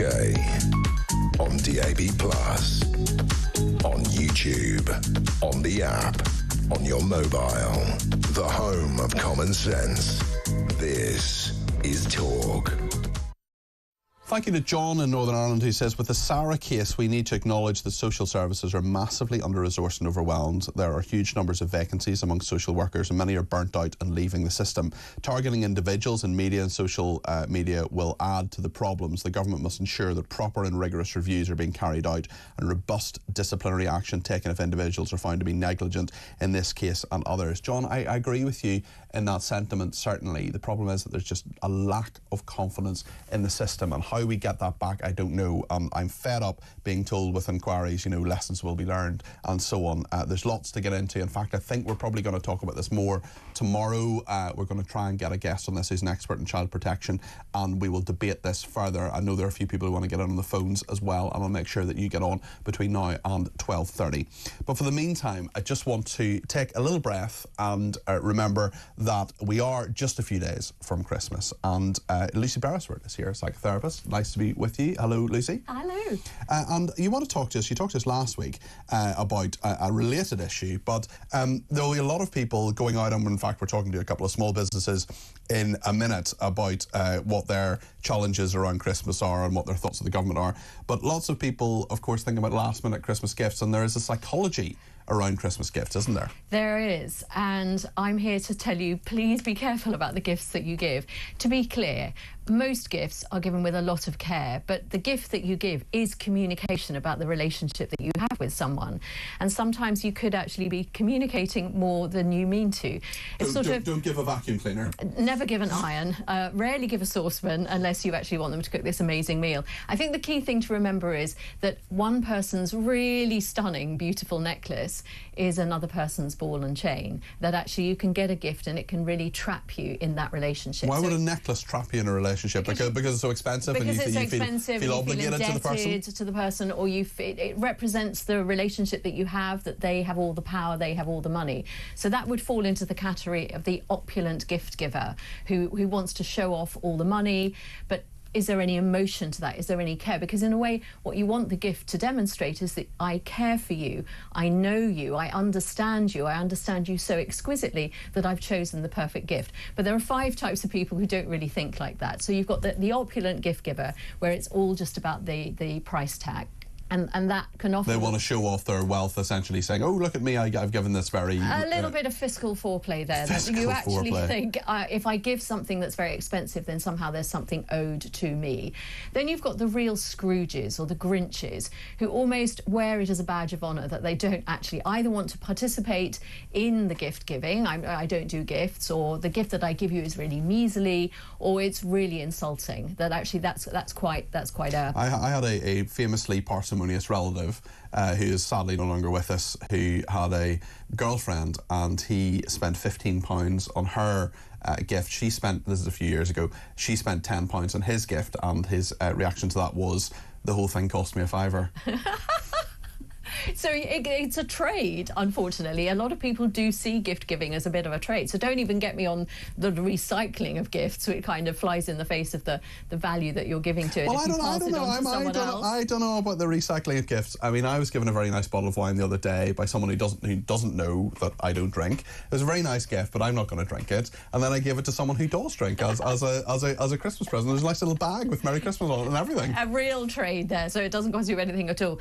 Then you've got the passive-aggressive gift givers, who are in a way really challenging you to recognise that there's a problem in the relationship by giving you something really insulting. Maybe they give you something that is really quite offensive. Maybe if that was you got that bottle of wine from someone who knew that you didn't drink. No, that would she didn't. No, really it was a very nice gift. It was a perfectly reasonable gift, and I thank the person for it, who I really hope isn't watching. But at the same time, won't be getting it next year. No, won't be getting it next year. When I was a Saturday girl at Marks and Spencer, the Boxing Day when we opened, we used to dedicate a whole floor to the customer service section, because we had so many people bringing back gifts. Returns. And they were usually red underwear, because men tend to think that women want red underwear. Anyway, so you've got the opulent gift giver, the Scrooge, the passive-aggressive, then you've got the guilty gift giver. So you've either got the parents who are very overworked and they feel guilty about the poor amount of time that they've spent with their kids, so they lavish their children with all these unnecessary gifts.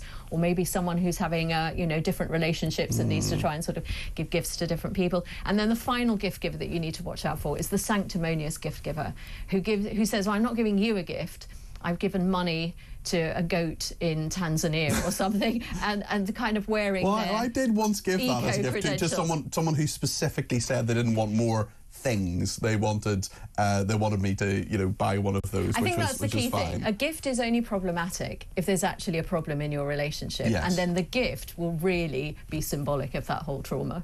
What's the best gift you've ever received? Probably the one I'm about to get from you, is that right? No? I've got a bottle of wine for you. No, there's... I'm going to do you a bridge, I can tell you. Well, indeed. There is it is a fraught time for many people. What are the sort of feel-safes? Are there feel-safe gifts you can give people?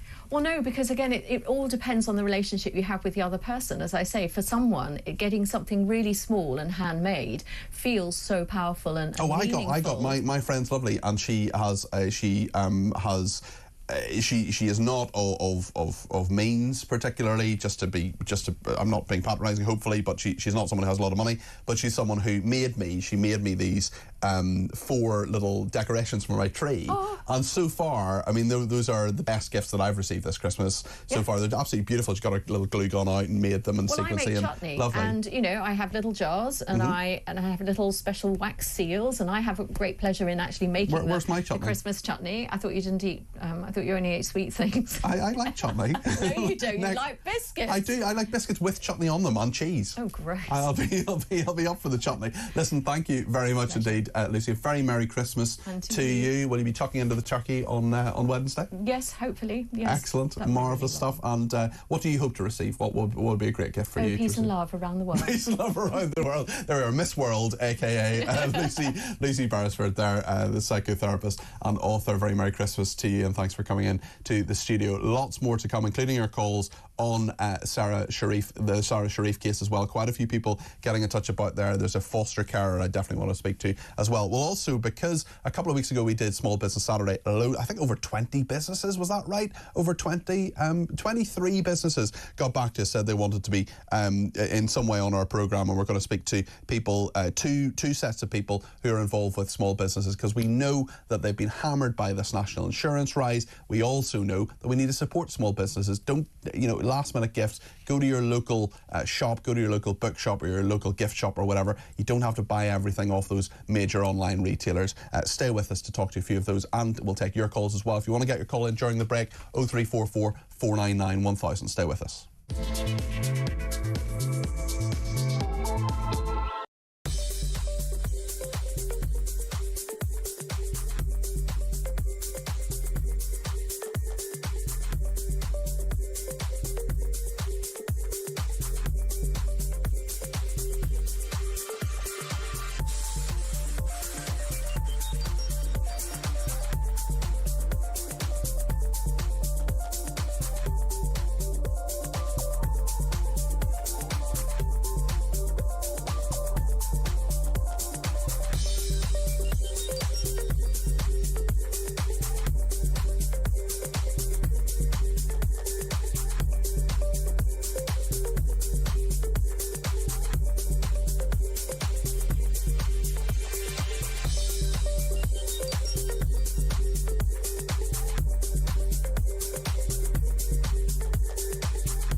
if you watch the abysmal proceedings by the Public Accounts Committee yesterday, you saw all these people who've wasted not the figure you did, but nearer 100 billion, stand there having lied to successive Public Accounts Committees over the years and saying, oh, we're going to reset it, and from now on, we who have messed it up are going to make it all right again.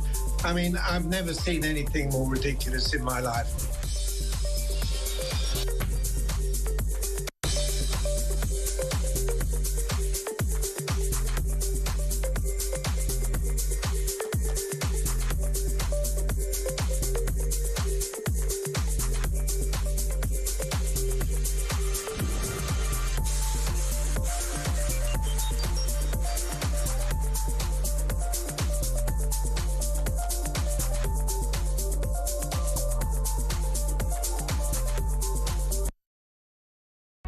Across the UK, on DAB+, on YouTube, on the app, on your mobile, the home of common sense.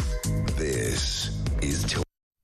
Well, a couple of weeks ago, we had Small Business Saturday. Loads of small businesses, 23 of them wanted to be profiled. And we thought, actually, throughout December, do you know what? It's coming up to Christmas.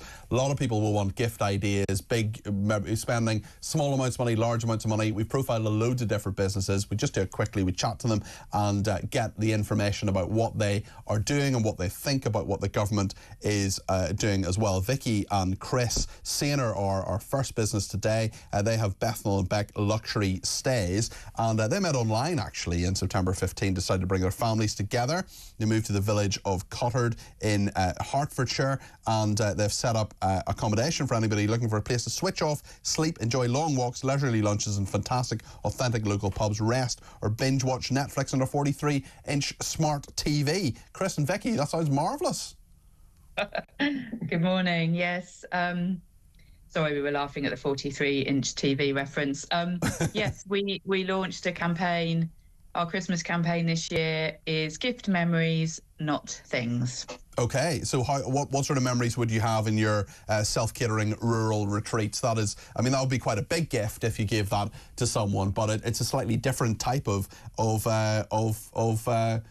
retreat and a slightly different type of short break. Yeah, so, well, we're adult only. That's a gift to start with. Yes. We can't bring children.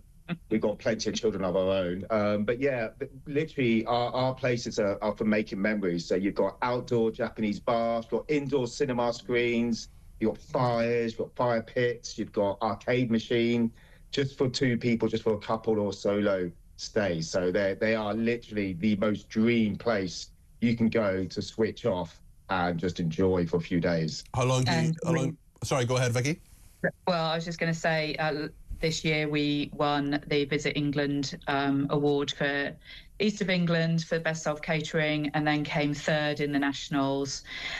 So we put a lot of love and care into our 3 cabins, and you don't have to buy a full stay with us. You can buy a voucher of any value so that somebody could put that towards a stay with us. How much is a stay with you? How much does it cost to stay, say, for a weekend or something like that? That's, well, a weekend stay starts from 550, and that's for basically the whole weekend. A lot of people just want to stay 2 nights, but we have our lazy Sunday policy where there is no checkout time on a Sunday, so you can stay as long as you want or even stay until Monday morning. Sounds good to me. Tell me a little bit about, as a small business, as people who are entrepreneurs yourself, I mean, do you feel the government has your back? No, and there's a lot of specific things around our business, holiday accommodation, which would need a whole program, but we've just been reclassified, or will be, as sort of an investment business, not a trading business. So we wouldn't be able to put our loan interest against the business anymore. Basically, it's saying we don't really work there. It's the same as having a property you just bought and then second time. Yeah, so that's going to be massively costly for us in the industry coming up. So not great. Okay, well, listen, I wish you well. I wish you well into 2025 as well. And that is Chris and Vicky Sainer with Bethnal and Beck Luxury Stays. I may be thinking of perhaps a weekend away myself. I've been inspired by Chris and Vicky. I want to talk to Ella Rowan-Prestes now, who's the owner of Fit Bakes. I mean, nothing inspires me more than food. And healthy eating apparently doesn't have to be boring. Ella, really? Yes, it totally does. And in fact, we're making indulgent, low-carb, low-sugar bakes. And as you can see behind me, some of them. And we went from our kitchen table 6 years ago to now supplying 3,000 supermarkets, including some hospitals. Wow. Because our food is even suitable for diabetics. So you can eat all that, even if you can't eat sugar. Well done. That's fantastic. I mean, you've built it clearly very, very quickly and very rapidly. How many people do you employ now, Ella? We employ 8 directly, but we are responsible for much more indirectly because our production is all outsourced now. So it's made by factories, by third-party factories and this kind of thing. And also we have quite a few consultants that work in the business. They are not employed, but they are part-time. My goodness. And what is it about Fit Bakes that are different from most snacks? You're saying, of course, they've got whole ingredients, natural sweeteners, and they're low sugar and low calorie. So are they guilt-free, perhaps? Absolutely guilt-free. In fact, when you buy from our website, you receive a box that says you're now entering a guilt-free zone. So yeah, we are. I'll be honest with you, Ella. I would love to believe everything you say, but until I taste them myself, I'm afraid I might just have to be a tiny bit skeptical. We'll send you a box. Oh, please I had no idea you were about to say that, Ella. My goodness, that's incredibly generous of you. I may have to share them with my producer, Chris, who is waving his hands in the air with glee, and perhaps even Tech Up Dave as well, if he's a very good boy. Tell me a little bit. I mean, you employ 8 people. You've obviously a lot more involved as well. Do you think the government has your back? Do you think the government is supporting small business at the moment? Absolutely not. So we went through, up to in the last 6 years, we went through Brexit. So we lost all our foreign sales. Then we went through the pandemic like everybody else did. But the worst thing for us, which might not have impacted so much on the small business, is the Ukraine war, because it really raised the prices of some ingredients. Yes. So, and considering we are doing some good and we are competing to the population health, and we are competing with the big guys here, which obviously don't do so much healthy food. We are actually helping the population to be healthy, so we could use some more help. Okay, yeah, well, listen. Well, listen, I wish you well. Ella Rowan-Prestes there is the owner of Fit Bakes. We're profiling some of those small businesses that got in touch, the entrepreneurs, the backbone of the economy, and thank you to her for that. Lots of people getting in touch about the issue of Sarah Sharif and what happened, and the judge saying that he wants anonymity for the people who are in those children's services. Cultural sensitivities are being put before the safety of our children, says John and Sutton. The people in charge of child protection should be named and held accountable. That is John and Sutton who says that. And Elaine in Manchester has given me a ring about this as well. Elaine, very good to have you on the air. 0344 499 1000 is the number that Elaine gave me a ring on. What would you like to say about this, Elaine? Oh, hi, yeah, good morning. I'm a foster carer for Manchester, and a lot of the blame doesn't go to the child protection services. We have had many cases where the children have been removed or there's been an issue, and it's the judge that's overruled and sent these children back to the parents or found that they should stay with the parents. We had one incident where a young baby had been severely injured, but because there was no evidence of which parent had done it, the judge made the decision to send this child back. That's horrendous and shouldn't have happened. Elaine, I just worry about this, and I worry about the fact that there is a lack of accountability here. And we had, John in Belfast, he was talking to us earlier, sent us a message saying, look, there are a lot of social workers under pressure. There are a load of social workers do a really, really good job. There are people who do take the responsibility and take their jobs incredibly seriously, but we also know, as you have just outlined there, Elaine, and we know in the Sarah Sharif case that there are people who report things that aren't acted upon, that don't do their job properly, that are people who will face no accountability because of what happened to Sarah Sharif as well. And I just feel very, very uneasy about any judge saying that we can't hold those people accountable because their names can't be in the public domain. Look, I don't want to witch hunt against people. I don't want anything illegal or anything bad, unpleasant to happen to those people. But if their names are in the public domain, there's some level of accountability there, Elaine. Yeah, but it's always blamed on the teachers, the social workers, and people forget the ones that are higher up, the judges. You know, that it's their decision. At the end of the day, the judge has the final decision where these children go, whether they stay in care, they come into care. A social worker, a school can do all the work. I've known them to do months and months of reports, but the judge has still sent that child home, whether it's physical abuse, sexual abuse.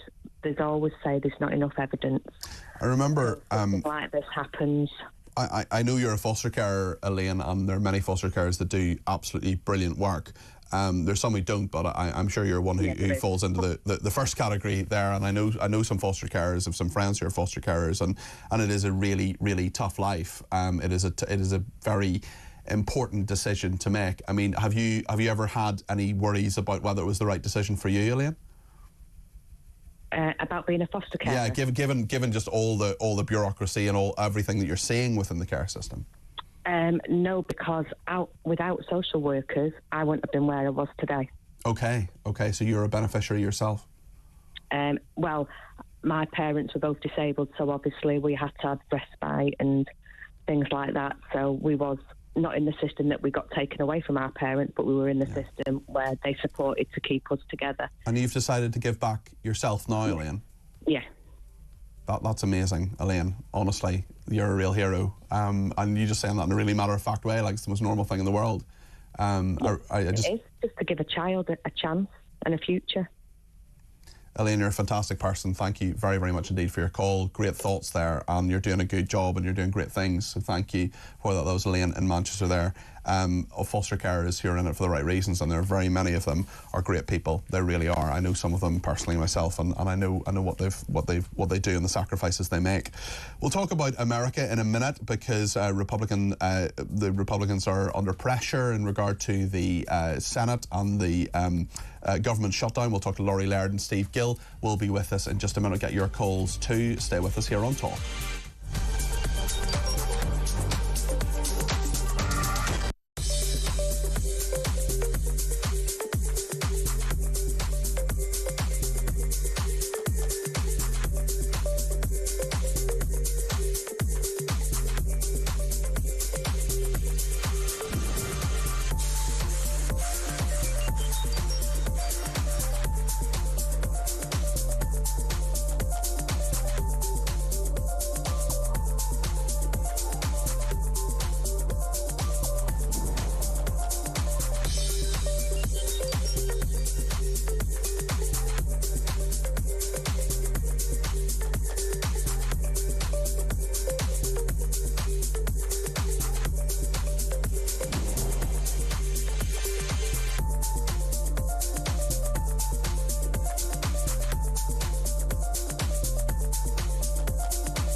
across the UK.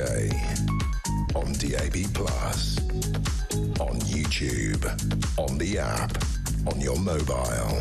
The home of common sense. This is Talk.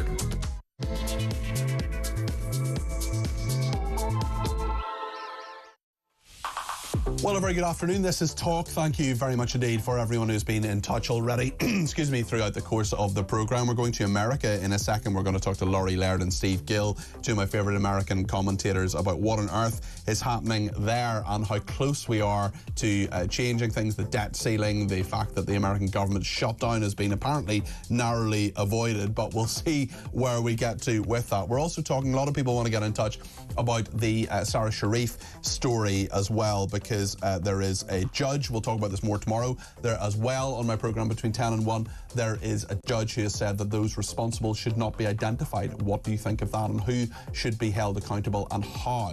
0344 499 1000.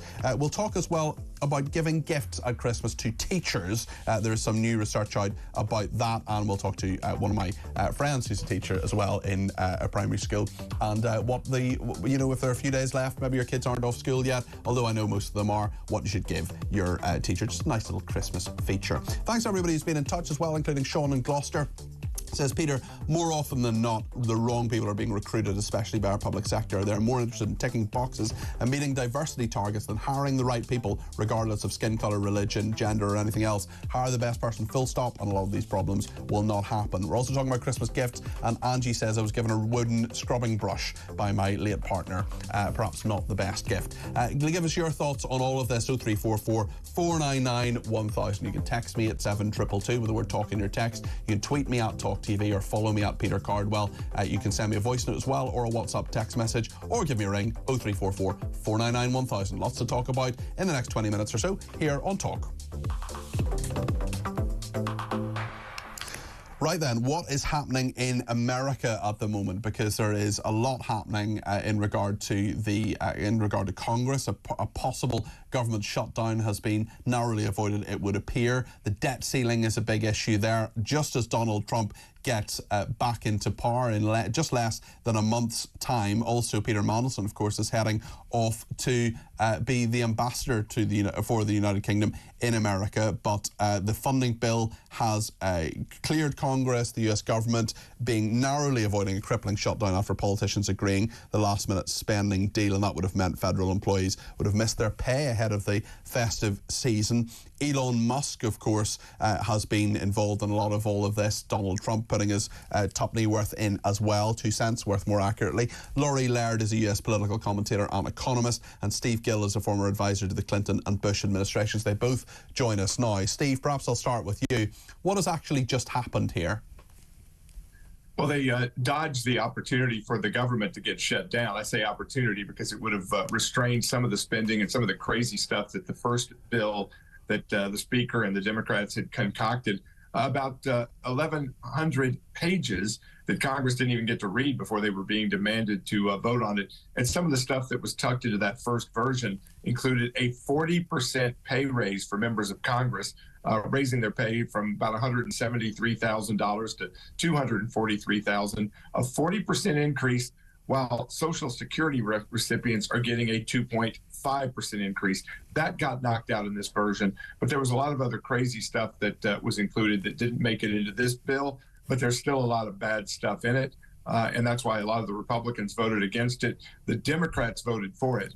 In fact, the Democrats passed it with a Republican majority. Tells you that this was still a bad bill. Laurie, perhaps you could give us your perspective and talk a bit about the economics as well. The debt ceiling, I know, has been a big issue in all of this. Yeah, and that's something that I'm jumping up and down about. I'm surprised that nobody else is. Donald Trump, one of the things that derailed the first iteration of the bill, and this is the bit that had that big pay rise for lawmakers, and amazing that they voted down a pay rise for themselves. The expediency of the Christmas holidays played into things here. But Donald Trump wanted a repeal of what's called the debt ceiling. And this is simply an arbitrary limit on how much the U.S. government can borrow. Congress sets it itself. Sorry, did it look like you wanted to say something there, Peter? No, go ahead. So this is completely arbitrary. It's not something that's contained in the Constitution. Started in 1917. Donald Trump wanted to get rid of this. I question some of his policies. This one, to me, is spot on. This did not get repealed or lifted. Now, this debt ceiling, which limits how much the government can borrow, this expires on the 2nd of January. So we may have averted a government shutdown, but we come back on the 2nd of January, and in theory, the U.S. is bumping up against this arbitrary limit on how much it can borrow. Now, the U.S., as Steve pointed out, spends a lot more than it brings in revenues. The rest of the spending comes from borrowing. At some point, the Treasury can do a number of, kind of accounting tricks to extend things so that we don't hit that ceiling on the 3rd of January. We don't know exactly the date that we will properly hit that ceiling. Best estimate at the moment is June, but we'll get some information from the Treasury in the days to come, we hope. Yeah, Steve, I just this is a big deal. Yeah, of course. And Steve, the influence of Trump is being felt already. We know that he is building up his administration through the transition period. His fingerprints are all over this to some degree, but of course problems remain for when he actually becomes president again on the 20th of January. Well, and Laurie's exactly right. The debt ceiling is a huge deal, and Trump wanted it, pushed back for 2 more years to give him the freedom to try and cut spending, to try and have the ability to not have to worry about the debt limit. The Democrats like the debt limit ceiling because it forces these, situations where the government will be shut down if we don't, let them spend money, and then they tuck all these Christmas tree ornaments into these bills at the last minute that are just because the fear of shutting down the government is a problem. And Donald Trump was wanting to avert this constant negotiation strategy that is forced upon us, and as Laurie says, without any real justification. I think the other thing that we're seeing is that Donald Trump, as you mentioned, is having huge impact even before he takes office, whether it's in world events. People are talking about coming to the table for peace talks. You've got the president of Mexico agreeing that, okay, we'll stop the flood of illegals coming across the U.S. border. You have the fact that Elon Musk and Vivek Ramaswamy, the ones that put in charge of cutting spending and better government oversight, their demands are what helped derail this bad budget deal. And Laurie's right. They wanted to get home for Christmas in Congress, but what really killed that 40% pay raise, the American people learned of it, and Elon Musk was threatening to primary any Republican who voted for a bill that included that. They blinked and went home without a pay raise. Two words, Laurie, that haven't been heard in a lot of this: Biden and Harris. They had some role, but they're the most lame duck of lame duck, aren't they? Briefly, Laurie, if you would. Yeah, they really are. Although that said, I'm not sure whether Biden could have influenced things or not here. I mean, really, there's not much going on there. I think a lot of relief amongst both parties that the government did not shut down, but I cannot believe people aren't jumping up and down about the fact that the U.S. isn't going to be able to borrow in the days and weeks to come. Many problems ahead for 2025 and indeed for the Trump administration. It'll be fascinating to see how he deals with that. We will no doubt talk again in regard to that. Steve Gill, former advisor to Clinton and Bush administrations, and also Laurie Laird, the US political commentator and economist. Thank you both very much indeed. We'll take more of your calls and we'll talk about the perfect gift for teachers. Stay with us here on Talk.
But when it comes to family life, you've got to ask, is it for the security of the nation and in the public interest? Well, surely having someone, as we've just seen, who controls 90% of the UK's heroin market is a threat to the country, a security. You would think. So a guy that simply attacked someone with whatever it was at B&Q, I don't think will even reach, you know, the idea that the court will say or will even consider it.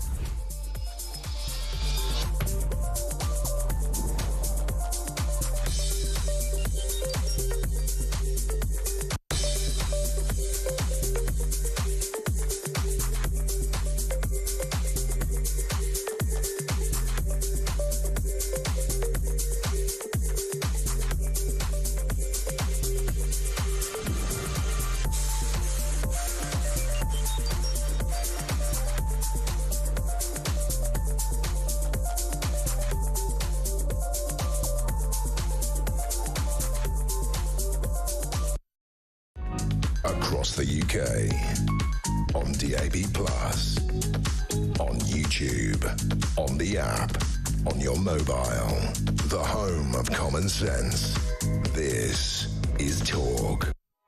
Chris is in Lincolnshire and has given me a ring on 0344 499 1000. Chris, you're very welcome to the programme. I know in the Sarah Sharif case and what the judge has decided, not putting the people responsible, or at least having some role in this, in the public domain. What do you think of that, Chris? What's your view? I personally think the judge is right, and I question why people would want to know the identity of the social workers involved. You yourself, if you had that information, what would you do with that information? Me personally, I would be talking about it on the air. I would be saying, why do these people still have a job? I would be talking about the horrendous things that happened to Sarah Sharif, and I would say that these are the people who apparently are responsible for the failures, and why do they still believe that they should be protecting children? Those would be the questions I would be asking. I would be very clear, of course, that the only thing I would be asking for were these people to lose their jobs, because the evidence is very clear, Chris. If people do things that they shouldn't be doing, well, then that's not something that I would encourage for a second. And from your personal point of view, I totally respect and understand that. However, you're judging other people by your standards. Other people take that information and they act on it in a very bad way. Even in the past, I've seen soap actors on Coronation Street and different soaps, just people who are actors who play the bad guy. They are attacked in the street just by being an actor who's playing a bad guy. And you cannot expect Joe Public, all of them, to act in a reasonable and respectful manner towards these people once they're identified. And that is my concern, that although you are a decent guy, you cannot judge other people by your standards. But I know exactly what you're saying, Chris, and I have a lot of sympathy with your argument, but I think my view is there should be transparency here, and the problem is that if we could trust the system, if we knew that those people would be held accountable, I mean, what I worry about is them hiding behind the anonymity, and this, you know, things like this happening again, or perhaps no sanction being taken against them. Unfortunately, you may be correct. However, I don't think that is my decision to make, or personally, I don't think it's your decision to make. The press, I still don't believe, can be trusted. Since the death of the Princess of Wales, the press was held mostly responsible for that and have been told to clean up their act. They still haven't done. The press are still acting very irresponsibly, and I don't think the press can be trusted with this sort of information. Chris, thank you for your thoughts. Merry Christmas to you. That was a perfect example of us agreeably disagreeing. John in Dorset, what do you think about this? You've given me a ring as well. Yeah, I have grave problems about judges and their judgment. It's ironic, there's no pun intended, but we have Ikram Tan, who's a solicitor becoming a judge, who makes some pretty dodgy, but controversial judgments. He sent a policeman to jail for 20 weeks on the basis that his WhatsApp meme about the death of George Floyd was not in the public interest. And yet 3 Hamas supporters with their thing, they just... Yeah, he is a very controversial judge, and there have been all sorts of... I mean, the Hamas supporters, I think, were given perhaps suspended sentences, but you're absolutely right in that there are a lot of judges who you know, the public doesn't trust, and it is about confidence in the system, isn't it, John? Yeah, if I could just set that aside, Peter, for a moment. If you look at where judges come from, they come through chambers. By and large, the people who get into the judiciary and the system, barristers, they tend to be fairly select in their background. I mean, there are a few who come from, let's say, more common beginnings, but ultimately they go into a system that protects them from the public. A judge goes on the circuit. He lives in judges' lodgings. They have a very cosseted existence. I agree with you, John, but they would argue that actually they need to be impartial, they need to be fair, they need to implement the law and not worry about, and the fact that they're not, you know, they're in a sense they're not accountable. They're accountable through the Court of Appeal and things like that. But they would say that they shouldn't be influenced by other people. But by variation, you've hit the nail on the head. This judge is not exercising impartiality. He's making a decision. I'm sure he would argue he is, but anyway, yeah. And then we've got Harriet Harman, who is herself a lawyer, some years back over the Fred the Shred business, that they should be tried in the court of public opinion. You can't have it both ways. If politicians, and she was Deputy Prime Minister at the time, we're in a situation where judges are supposed to be impartial and they're not. Yeah, I think a lot of people feel that way, John. I think a lot of people will have that frustration. We're going to continue talking about this tomorrow, and if you want to get your thoughts in, please do give us a ring on 0344 499 1000. Just briefly before the end of the programme, I want to talk about a new survey that has been a poll of 11,000 teachers, primarily in primary and secondary schools across England, and they have been saying about Christmas gifts and what you should give primary school teachers. And we have my favourite primary school teacher, current primary school teacher. I'm the son of two former primary school teachers, but my favourite current primary school teacher is Lynn Radcliffe, who is a teacher at Seaview Primary School. Sorry, Lynn Murphy, apologies. I still know you as Lynn Radcliffe. Lynn Murphy is your married name. Perhaps I just haven't let go, Lynn, that you married Johnny. He is a wonderful man. Now, we know that 94% of primary teachers received a gift from a pupil. 1 in 5 had a class present where families put a collection together. Presumably you've received a few gifts from your students there at Seaview Primary School. Oh, definitely. Many gifts over the years. Yeah, very grateful for anything that comes in. It's lovely to be thought of at all. And what sort of things come in? Because you'll have extravagant gifts, you'll have gifts that are straightforward and done and with a huge degree of thought. What are the most meaningful ones, do you think, Lynn? I mean, anything that comes in is appreciated. I always send a message to the parents and say to the children, you know, you really don't have to get me anything. It's so lovely that you thought of me at all. Things I've received range from coffee, vouchers for coffee shops, chocolates, biscuits. I've also received quite a few lovely Christmas decorations for my tree. So in the past, things that like one of my children's granny had crocheted, or because my husband and I got married at Christmas time, we got Your First Christmas is Mr. and Mrs. Baubles, lovely little thoughtful gifts. And I love those because whenever we put up the tree every year and we take them out of the box, and it always makes you think of that child and makes you smile, and it's a lovely little keepsake to have.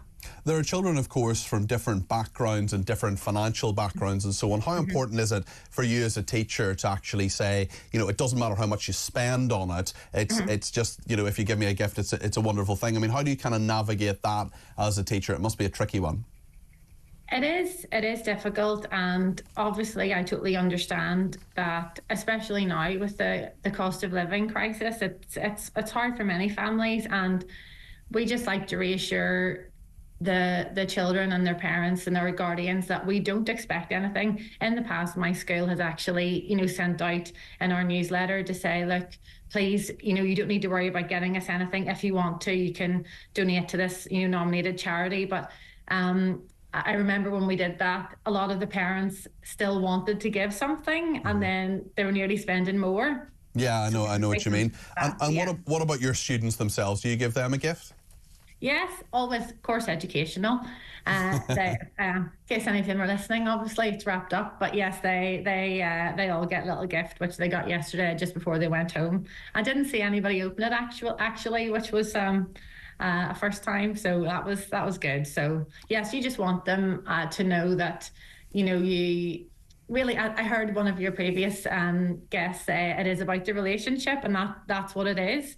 it's just wanting to show that person you care, that you thought of them too. And it's a lovely time of year to be in school. Wonderful. Thank you so much. That is Lynn Murphy there, who's a teacher at Seaview Primary School in Belfast, reacting to the Teacher Tap survey of 11,000 teachers talking about Christmas gifts. 94% of them received a gift. 1 in 5 had a class present, and 55% of secondary school teachers, that primary school teachers get gifts. So an interesting one just as we go into the Christmas holidays. Speaking of people who are a gift in themselves, Chris Jacobs has been the producer of this programme, Tommy Bateson the assistant producer, Dave Rhodes the technical operator, Titus D'Souza and Davis Fang the visual producer, and Ayabel Farres has been the video editor, so thank you to them. And up next you're going to hear live commentary from the Premier League as Aston Villa hosts the struggling champions Manchester City. talkSport's chief football commentator Sam Matterface is alongside former Premier League defender Scott Minto. Reshmin Chowdhury's on hosting duty, and then later this afternoon Adrian Durham is going to bring you coverage of talkSport's Game Day Live, where they'll bring you all the goals as they go in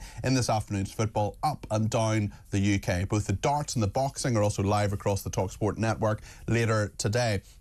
And later on this evening, you can see a bit more of me in Clash of the Titans. I think they ran out of Titans, so that's me. Kevin and Julia, who are certainly Titans, and Russell Quirk as well, a Titan, will be there for Clash of the Titans, 7:30 on Talk, so do join us for that. You can see me tomorrow morning as well, between 10 and 1 here on Talk. In the meantime, I hope you have a lovely Saturday. Thank you so much for your company.